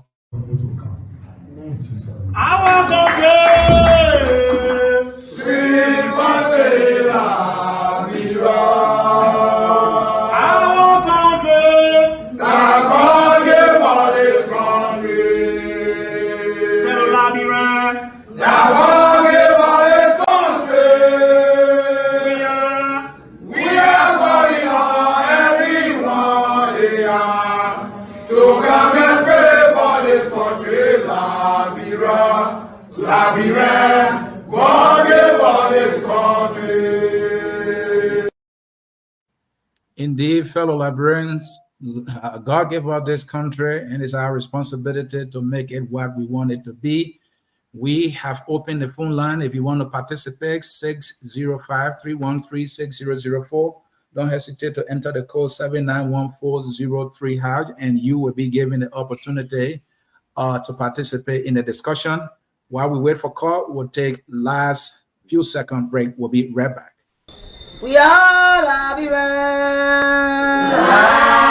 Liberia is our home. Liberia. At Focus on Liberia, we discuss everything Liberia, from education to politics, arts and culture, entertainment, agriculture, history, religion, family, and technology.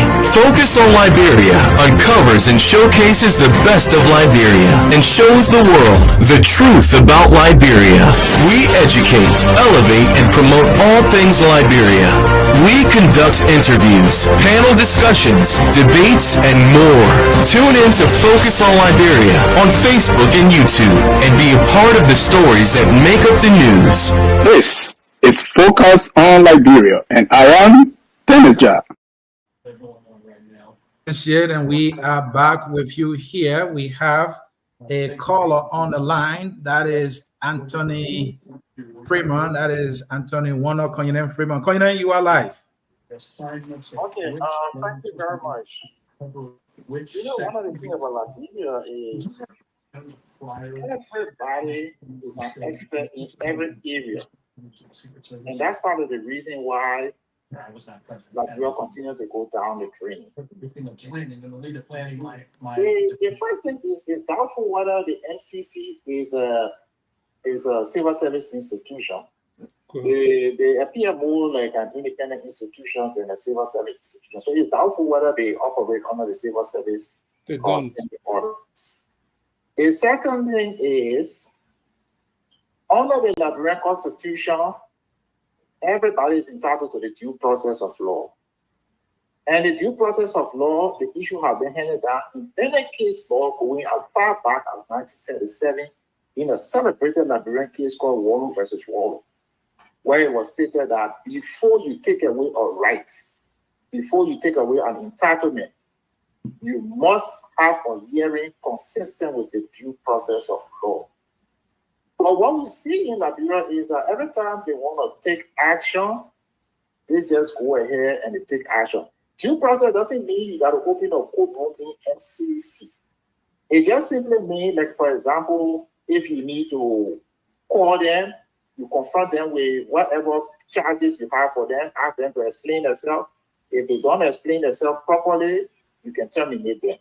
But you must do that. You cannot evade that under any circumstance and go and arbitrarily dismiss. What I see there is an arbitrary dismissal. And people should understand whether you're in a judicial forum, you're in an executive forum, you're in a legislative forum, you're in any kind of forum, every Liberian is entitled to a due process of law. So anytime the Constitution gives you a right, before any government official take that right away from you, there must be a hearing consistent with the due process of law. What I think in the case, I'm not interested in the whole case about insult, though there is some logic to Anthony Jensen's argument that they gave a political reason instead of an administrative reason. They were giving an administrative reason for the dismissal, but they gave a political reason. And now when you start giving a political reason, you bring in the Constitution and the right to freedom of expression. But yeah, so that's the thing. So we should stop encouraging the government from taking arbitrary action. The issue about legality is slow. It always takes time.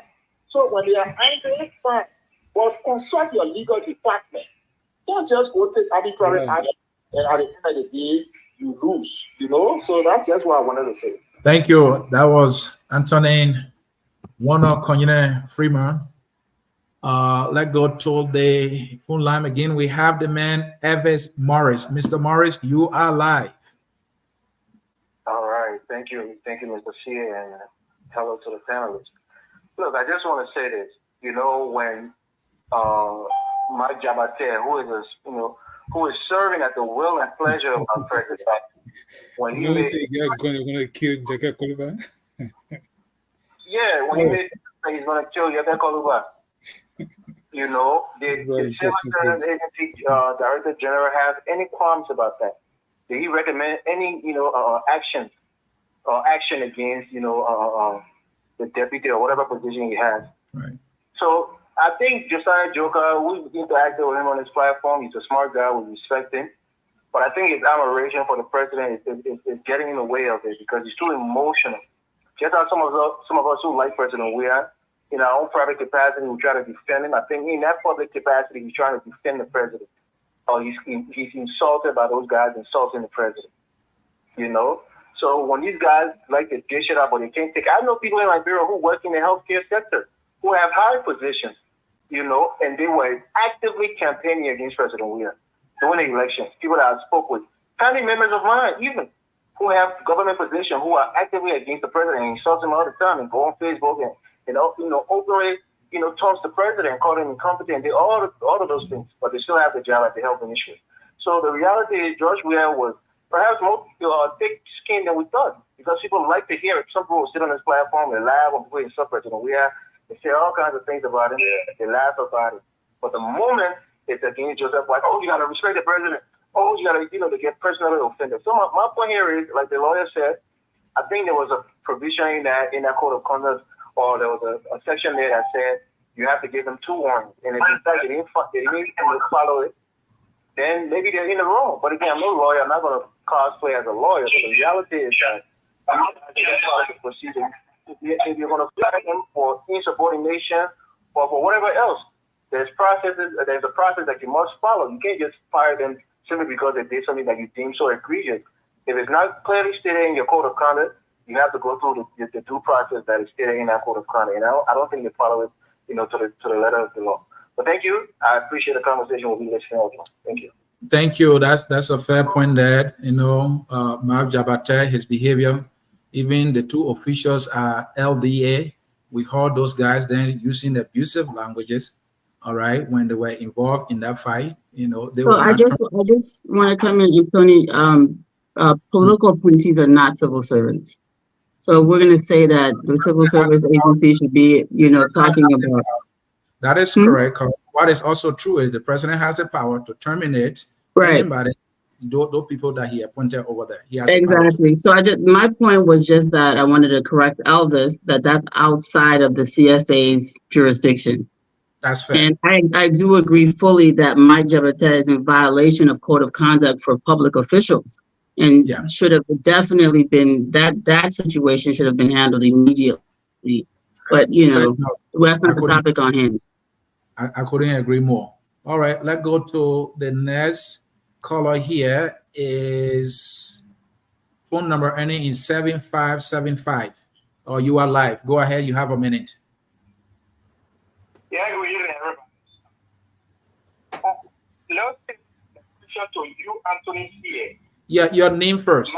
Please give your full name. Where are you calling from? My name is Bill. Calling from Charlotte, North Carolina. Okay, go ahead, Bill. You, Anthony here. We're talking about constant president in Liberia. You sat on the platform, you called John that and racist and all sorts of names. I don't know, my question now is, I don't know if you're talking to Josiah, your brother or a friend, and you were saying, if you told me that, man, this year we all did it, that's the people go. Because you have a small part, we have a talk, and how you have become friends today. So I don't know if you thought you asked him, or you told me to let him go, because you put on platform like this, and he shot that John here before. Thank you. You stay there, Willie? Thank you. Right. You left. No one in the world will believe you that Anthony C. has ever insulted President Weah here at this platform. I have criticized President Weah relentlessly, just as I have criticized Waka. I will never stop that till God calls me. I will criticize all our leaders. I criticize Joshua. I say he's incompetent. I don't think that is an insult, in my opinion. Let's go to the phone line. We have the man, James Lassa. Mr. Lassa? Yeah, Sonny, my brother, how you doing? Hello to everybody over there. Look, I want to say thanks to you all for a great show. Tony, Kuyongwa, my very young brother, we did work together for a couple of years, for a number of years. I have a lot of respect for him, and I was so impressed to hear him, articulate what I think is an objective view of the situation back home. I think he did very well. I thought to point that out. And to also say that I'm here in the U.S. and I work for a federal hard-rate institution of the state and the federal government, where we are not allowed to participate in politics in a lot of ways, including such as calling a politician criminal. That will lead to termination. We can't have Liberia, everybody looking for jobs and trying to live off of politics by insulting people. And it's not strange that the government on the JMB, which the government I have a lot of respect. I think President Barker has done so well. We have a supporter, we all know him, he's notoriously rude social media influencer who everyone thought, and he himself thought was going to get a job in this government. Up to now, has in many ways expressed openly his rejection of JMB, and so it shows that JMB government is one that is not going to be promoting the interview. So until just a couple of hours ago, nobody or many people didn't even know that there were regulations pertaining to this particular conduct. Until it became widely published, and we all see that there are regulations. But like my brother Tony Kuyomba said, let us read it. Let us read it, the rules and regulations, and see if there is anything left out. There has to be due process in terms of if there is provision requiring for written warning, or if in fact that if it is a certain degree, there will be no need for written warning for automatic termination. All of that should be stipulated, and the victim or the party later again to seek redress, and so that we all get informed. But it's just bad for people to believe that it's okay government does and being something public officials in the public. This is not how we want our children to grow up to be. So that's good. I just hope that it's not political. I don't think so. Josiah did it. He resigned. He didn't even win. He resigned. And he said we was incompetent. That's different than saying the president is great. So that's my mission. Tony, hello to you. I see that you're back. You know how I love you. Thank you so much. And I just admire you, expressing what I admire so much with my view. Thank you ever so much. Thank you, brother Lassa.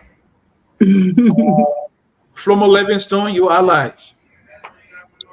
Yeah, hello. Very short. Look, Mr. C. Look, Liberia, I think if we want our country to move forward, their culture is stupidity. Like people just feel they can just say anything or do anything because according to them, I don't know, Abu Kamara law was passed, freedom of speech. I don't know the people know like freedom of speech comes with responsibility. So you have a freedom of speech, that does not mean you can just No, man, the thing is not Abu Kamara, man. The Abu Kamara myself said it. The Abdullah. Not Abu Kamara, man. Okay, Abdullah.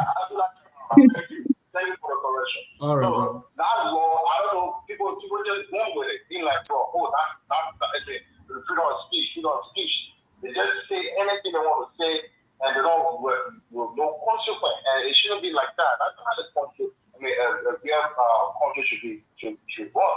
There should be consequence. So people know that in every freedom, there's always, when you have the freedom of speech, there's always responsibility. Like in America here, you have a freedom of speech to drive, but you need lesson, right? There's a speed limit on the highway in your own car, but it's telling you to drive 40 miles or 50 miles per hour. You have a freedom to drive, but you stay at the rule. If you go over that speed limit and the car is over, they give you a ticket for that, for going over the speed limit. Although you have a freedom to drive. So we have to keep policy out of certain type of job. I mean, working as a civil servant or working in the government. There are certain things you can't say. People think about my job. My job is not a civil servant. Well, it's so the civil servant also has the authority to social media and stuff like that. I think people just against Josiah Joker because he's doing a great job. Because I mean, people don't like change. As a human being, we don't like changes because all these things were just that they come to put in system. That's what we like on him, like, bro. People just do whatever they want to do. I let you know that the representative of one county, man, cool.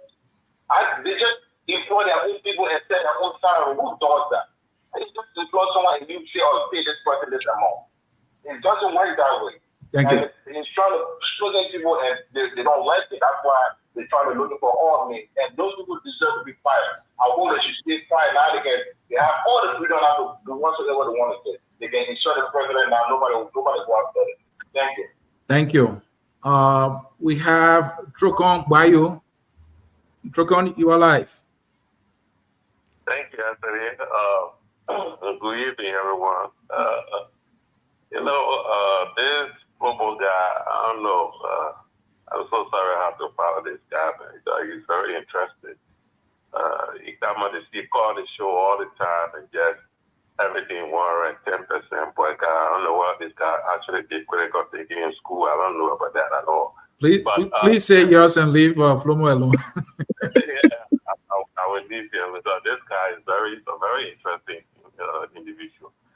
I want to agree with both sides here. I know it's kind of hard to say, but I want to balance my thoughts because one thing when you are civil servant is kind of a little bit different the way you express your political view. And there's another thing on the other side too. There's something they call privacy. I don't know when you are civil servant, you have no privacy. Like they're going to be going to your Facebook pages and reviewing your social media posts. Do we have privacy laws in Liberia? So, I mean, I want to also just take that into consideration because we are all different. Maybe we should also ask whether we have a social media policy in Liberia for government employees. I have the right to go and monitor your social media because one of the reasons why I don't post on Facebook at all, the moment I got into management, I got to realize that I said, I better save my job than to, enjoy myself with other people like that. So, but I want to know whether in Liberia we have privacy law. Because if we do, then why are they trying to accuse me guys of violating policy? And they are also violating their privacy too. So that's something we need to look into. But social media is not private though. It's in a public space. It's subsidized online. You don't think so? Yeah, but it is not. It is their private pages that it was making all the comments. It was not government page or government work. Every social media has a privacy It's law. not private correspondence. It's not a private correspondence that government open. You have to read something that you put in the public domain, so anybody can read it. So therefore, it's not private. All right, go ahead, Carla. It's not private. It's global. It's a global platform. Go ahead. What it actually saying that social media is a global platform where anyone can access it. So it's not private as you may think. Go ahead. Okay. I'm not going to support any action that is taken against people to violate their freedom of speech, or also I'm not going to support anyone who violates the employment policy. So I just speak up about that. Well, what I want to say here is the antics for the government in this case is very negative. Let's forget about whether the government is right or the government is wrong. But the fact that the message that is out there, the guy used to work for government, they criticize the government, so they got fired. That's a bad message. So I want for those who feel that this administration is doing everything right, I want them to think about that.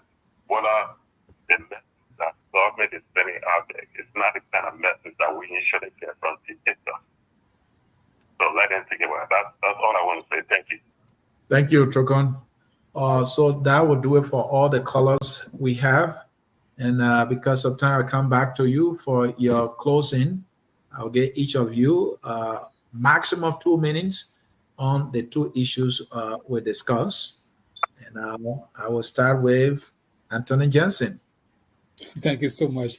You don't want me to talk too much on the show today. Okay, I gave you 2 minutes. Facebook is subject to privacy laws and regulations. The Federal Trade Commission, FTC, has issued a 20-year settlement order just recently. Take note of that. This issue has to do with freedom of speech. That's what the letter they sent to those guys suggests. Every other thing we're talking about, whether they do what, is that letter upon which we base our argument. For purposes of government, those who are appointed into, let's say, at the MCC, I'm not sure, and I think everybody have said here, they are not civil servants. So the question I will ask is, why will you use civil service law, even though it's contrary from the communication that was written, to terminate those individuals? Let us assume this one before the Honorable Supreme Court and they're looking into this matter. What would they say? They see the letter you wrote this person. They say, well, you are dismissed because of A. Anthony Jensen, I know you're closing. Are you suggesting that all those working at the public corporations are not civil servants? I'm just curious. Public corporations are not civil servants. There are rules at the civil service agency. People take tests. The normal thing that I know about civil service, you go and sit. There are procedural things that you do. If you don't go through the procedural step, you are not a civil servant. That's something that I know. I've been at that civil when Dr. William, okay, let me leave it. But that's a fight. You can check it out afterward. Now, the second issue that I have to say is that the government of Liberia, there are a lot of things that are going on. You depend on the media, you depend on individual citizens to make sure that the government works for the good of the people. I do not support people causing people around. I know I would never insult anybody.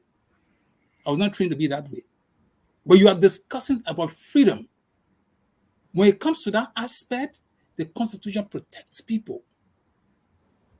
So we hope that the people will take the opportunity to test the law so that we all can understand and learn all of these things that are going on. Whatever it is, we all came to exercise some form of discussion. It was a pleasure that I learned from everybody here. And we hope that Liberia will get better. Thank you, Anthony Jensen. We appreciate your perspective. Mr. Anthony Kuyonkwa, please, your 2 minute closing. 2 minutes. Thank you. And again, it's good seeing everybody, Dr. Duclé, everybody, my sister Cole, Brother Thomas, Mr. Salif. It's good to see all of you people. Hope we'll be here more often. Now, all I can say about my country and our country, Liberia, is I think we Liberians are hypocritical. And I'm not mixing my words. If it's about me today, it is okay. If it's about another person, that's not good. We need to stop this if Liberia will be a better country. Everybody in this current Unity Party government are people, majority of the people that I've worked with. Minister Grisby, who is the chief of staff, was my first boss man in government. I wish nothing but good for this administration, because if this administration does good, the Republic of Liberia will be okay, and I don't have to be sending my small want to, like my sister Ko was saying, somebody trying to, well, she just ought to send $100, somebody trying to use the child to make her send $200-$300 when she could have used that for something else. We all want the better for Liberia, but let us be truthful and speak what is right, and that's the only way our leaders can take us seriously and do the right things for our country. I'm very happy today because if we continue at this trajectory, Liberia will be better. This administration will be the most scrutinized, and every other government coming will be also scrutinized. Why? Because we are taking interest now in the administration of our country. Before, other people think and forget about it, but each and every one here tonight, the fact that we have been working our hours and making something, we are here today to discuss Liberia and how that country will be better, tells me that we are taking interest in our country and we need to do that more. But we got to stop being hypocritical. When it's red, it's red. When it's blue, it's blue. Let us not see red because in our backyard we say that blue. That one can get Liberian problem in our country just going like that. Okay? If President Baka does wrong, let us come here and tell you President Baka is wrong. You can just come and unilaterally just fire 20 officials. That's wrong. All right? We got to say it and look it in the face and say, President Baka, don't do it. It's not correct for our country. All right? Besides that, I wish President Baka, Vice President Kun, the government of Liberia, all the best. I pray God every day that they do the right thing for our country to be a better place that we can go and say, yes, this is Liberia. On that note, I want to end. Thank you. Thank you. I don't know where Liberians going with it. They are prayer. Well, people have been praying since 1847. Nothing has happened. Tom, you're closing here. Me and I for the prayer business. I want action. Go ahead, Tom. Yeah, I think it's a fair statement to say. I mean, people are hypocritical, but I think on the issue of corruption, the first point of even saying that we are all related is hypocritical. We're not all related. We are from different families. We are from different part of Liberia. There are people in the interior. While we in Monrovia, we steal from them the resources that need to get to them so that they can get educated and get themselves out of poverty. We take it and use it right in Monrovia. And then when it is time to fight corruption, we say, oh, let's forget about it. We are all related. The only people who are related are those who are in that corruption web. And that's the reason why to them, don't break the family values of going against your friend. Why the rest of the people are suffering? Why poverty is increasing in the country? So I think on the issue of corruption, based on the topic that we discussed, like I said, there needs to be a start. Let someone start to fight. In the fight against corruption, people will make mistakes, but at least let there be something in the system that will create fear. That if you do this to me today, I bet you if George Weah comes back to power, he's not going to make the mistake he made in 2018. He will go after other people. So I think if we have that kind of inbuilt system of holding people accountable, we can be able to move forward. On the issue of the MCC thing, my point that for me I kept making is that the CSA, if they do have a reliance, they will use that reliance. If for those who have been dismissed, my point to them is that if you go and read these regulations, familiarize yourself with it. If there's any mistake that does not apply in your case, go to court. And the court can reverse it. But we cannot have a country where nobody follows any rule or regulation. Then why do we waste our time to pay people to make these laws when nobody is going to follow it? And the other thing I want to make finally is that someone was mentioning the issue of social media policy. I think we need it because times are changing. For me, it's not even the insult, but the time that you are using. When you were making that post on social media, was there between 8 to 4 when you should be working? Because you see civil servants in Liberia, someone makes a post and they spend their whole day arguing. So the point is, are you arguing at the same time working? Are they able to multitask? Because people are spending all their time on social media because people want to be seen as heroes of political parties. And that's why the political parties they label all of these young people as militants. And then when they go out there, they want to take the party and put it on their head. The work they are asked to do, they won't do it. And they will be on Facebook. So I think some regulations need to be put in place to be able to manage civil servants. And really, we said this over and over, but the politicians need to make sure that the civil service is not politicized. Let the civil servants pay attention to their work and let the politicians go ahead with politics. So for me, that's where I will stop. And Tom, that's a good point there, right? So look at this post from Law Alpha G Gray, August 7th. That was on a Wednesday. That's a working day. At 4:24 p.m., I believe those of you who work in government in Liberia, people can be in offices up to what? 5 p.m., right? So he made that post during working time when he should be busy. There are plenty of offices in Liberia that people leave 2 o'clock. And then he was making the post now, denigrating the president's social media. So there's one thing. Only in certain ministry, then people can be there till 7. There's plenty entity in government. People leave after Can I lunch. make my closing now? Well, yeah, Dad, please go ahead. Yeah, about prayer, Mr. Kiwanka, we pray, but somebody said prayer is not a strategy, and hope is not a plan. So, and about corruption, I remember in Banga, I went to Banga, one of the seminars that workshop that GAC had in Banga way back. John Molu said something about Ellen had this plan to fight corruption, educate people, pay them living wages, and then prosecution. And he said, you pay somebody $200, they steal. You pay them $500, they still steal. So what do? You lock them up and they learn. You don't need all that educational thing. And that's a problem. We have to show example. People have to pay for crime they commit against the states. You can't go criminalize the state institutions, make money, fill your pocket, and then walk away and say, oh, yes, I steal from one side of the government to go clean myself on the other side of the government. And people clap for you, and that's a problem. And I think when Kiwanka talks about we are all related mentally in our acceptance of corruption. We elect corrupt people. We know they're corrupt. We know a guy who 5 years ago didn't have a bicycle, is now got 5, 6 cars, 5, 6 houses, and got road paved to his house. And he never had any other job but work for the government.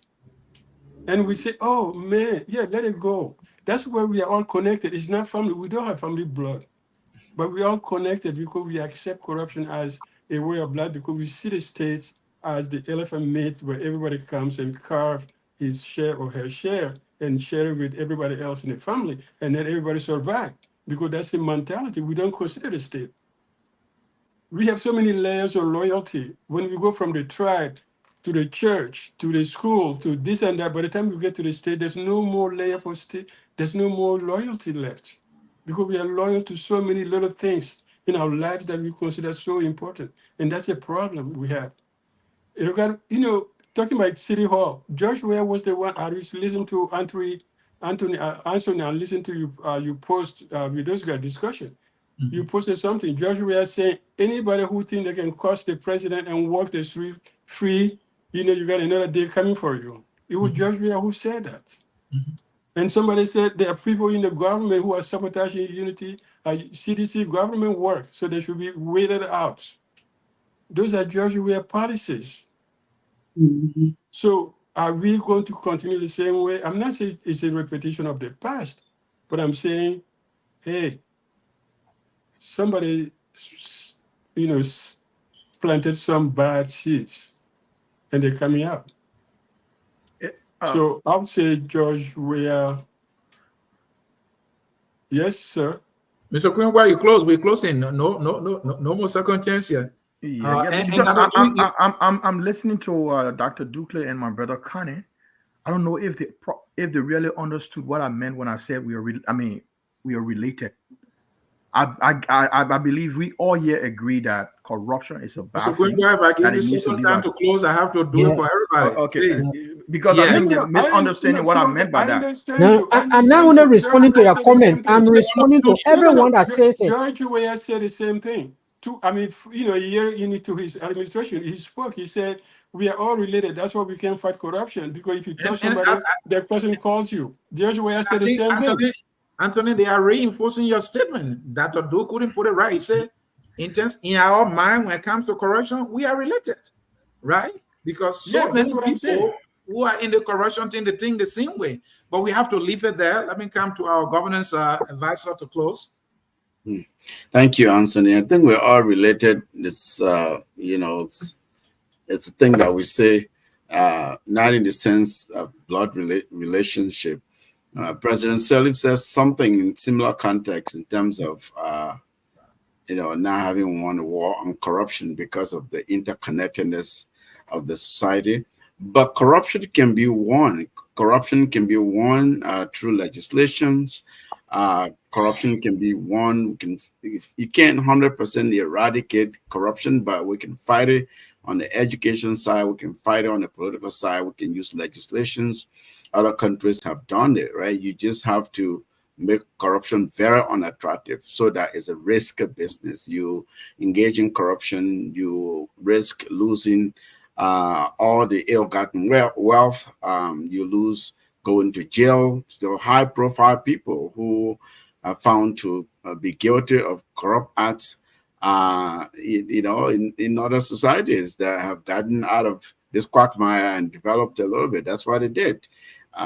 Imprison people, and in Liberia, we're quick to adopt. People will easily start to fall in line and say, I'm not going to do it because there are consequences, like Thomas was saying. So if the president has started shaking the bush and really doing something that other people will see that corruption has consequences, that you engage in it, if he does it and does it really objectively in a fair manner, and it becomes a practice, right? Other presidents will come and do so as well. People will not be so brazen, like stealing, plundering the country the way they do. Small country like ours have with such richness, with natural resources, have no business to be this dirt poor. Our people are suffering because few selfish people who have access to power, who have access to budgets and resources, take it for themselves. We've for the last how many months, Dennis has been carrying this topic that Dr. Duke introduced, criminalization of the state. I don't know, Dr. Duke, if it was you who coined it, that they criminalize the state by making laws that enable them to justify acts of theft, of public theft and plundering. So something has to change, really. Otherwise, at the pace we're going, we're not going to get anywhere when it comes to economic development. It comes to advancement of the society in the way that we imagine. We're not going to get anywhere. But I'm not giving up on it. I think it's possible. We just need that leadership, the leader who, and everything is not leadership, right? But leadership goes a long way in changing people's sort of mindset and people's behaviors and changing practices and making sure that we live within the laws that we've established in our country. Thank you, Amen. I'll call. You got a final word. Sure. I just want to remind everyone, because it seems like we have short-term memory loss. I hear all these people saying this didn't happen during the Weah administration, this didn't happen. The first act that President Weah did when he came into office was he removed everyone down to the HR boss. Right? So you had all these directors, everyone was removed down to the HR boss. May of 2018, the vice president stood in Bond County and said, y'all will join. If you want to keep your jobs, you will have to join CDC. She made that proclamation. It is well documented. People were dismissed and removed, not for speech, but for being in a political party. And comparing that to this situation, I think is very dishonest. I don't know why people forget things that just happened a few years back, but that's how we are as a society. And I haven't seen anyone from the Unity Party demand that seditionists join UP in order to keep their jobs. That is what CDC did to Unity partisans, and they were dismissed wholesale, making room for the partisans to come in, creating an environment where the partisans are coming in and they feel that they're not work for the government of Liberia, but they work for the CDC. And this is the root cause of this problem. These young people don't even see themselves as citizens of a country, serving their country. They think they're serving the people who employed them, though they're no longer in the administrative authority of the country. This is a dangerous precedent. And so whenever people are disciplined and we try to politicize it, we further confuse this young generation. It's a disservice to our country. We can't, at one breath. Oh, I know you in speech, I'm not cutting you off. This DDC bullied Yeka Koluba for 6 years to the extent that they seized his baby's passports and food. And didn't pay him. And didn't pay him for, I think, almost 2 or 3 years. He didn't take pay. Yeah. You know, the citizens elect people based on their capacity and their understanding of what they're supposed to do. Education, education, education. People need to be informed. Hillary Teague, 1847, the first duty of a citizen is to be informed, because the power to vote comes with so much responsibility that if you are not informed, you can elect people that will destroy your future. We can complain about public officials all we want. Liberia is the only country on the continent of Africa that I am aware of where people can come from the poorest, uneducated class and rise to the highest office in the land. This is a good thing, but it is also, in some cases, not good, depending on the character of the individual. So we have to be informed as citizens. What are the responsibilities of the people that we're empowering? And then the expectations we set for their conduct, rewarding people who have been publicly proven to have committed financial crimes against the state and rewarding them with elected office. So when I say integrity and ethics must be taught, I'm saying it because it starts with the people with the most power in the land, which are the citizens, the voters. And on that, I'm going to end with the one of the callers, I forgot his name, I think it's Freeman. Freeman made a very good point about due process. Even in a administrative setting, there must be due process. I do not believe that these men, or I don't know if they're all men, most of the names I've seen have been men, but these 9 civil servants, I do not believe they were just summarily dismissed without any due process. I think civil service was brought in the process in the whole situation because there were deliberations and discussions happening. So this argument that there was no due process in the administrative sense, I think is a false argument, because I think that's been clearly established. I do agree that the letter wasn't written properly. They should have had someone from HR or legal write the letter. That's what we usually do when we're dismissing people. It's not just anybody just writing letters. So that was a little strange. But, and I just want to end on the fact that you're being dismissed for social media posts is not strange. It happens in the United States. It happens all over the world all the time. What is protected is your right to speak, not your right. You don't have a right to not bear consequences for your speech. You will not be imprisoned, but if you defame your employer, if you violate code of ethics and conduct, if you lack the decorum of a public servant, you deserve to have that relationship severed. Employment is something that is not an entitlement. It is something that Liberians need to understand. When you have a job, you need to treat it with seriousness and protect yourself and your employer so that you can earn a living. Thanks. On that note, this is how we will come to the end of this edition of Top Talking Thursday. I'm Anthony C. I hosted, and we close with our song that says, "We are all Liberians." Join us tomorrow for talk. That is Friday night debate. Don't miss Friday night debate. We all Liberians. And we all one family. And the History Channel, the Liberian History Channel on Saturday. We all one family. Liberian History Channel, my favorite show on this network. Liberian History Channel. Please don't miss it on Saturday. Thank you. Saturday. Oh yeah, I know. Who love her history business. What they should posting? Oh yeah. All right, everybody. We are Liberians.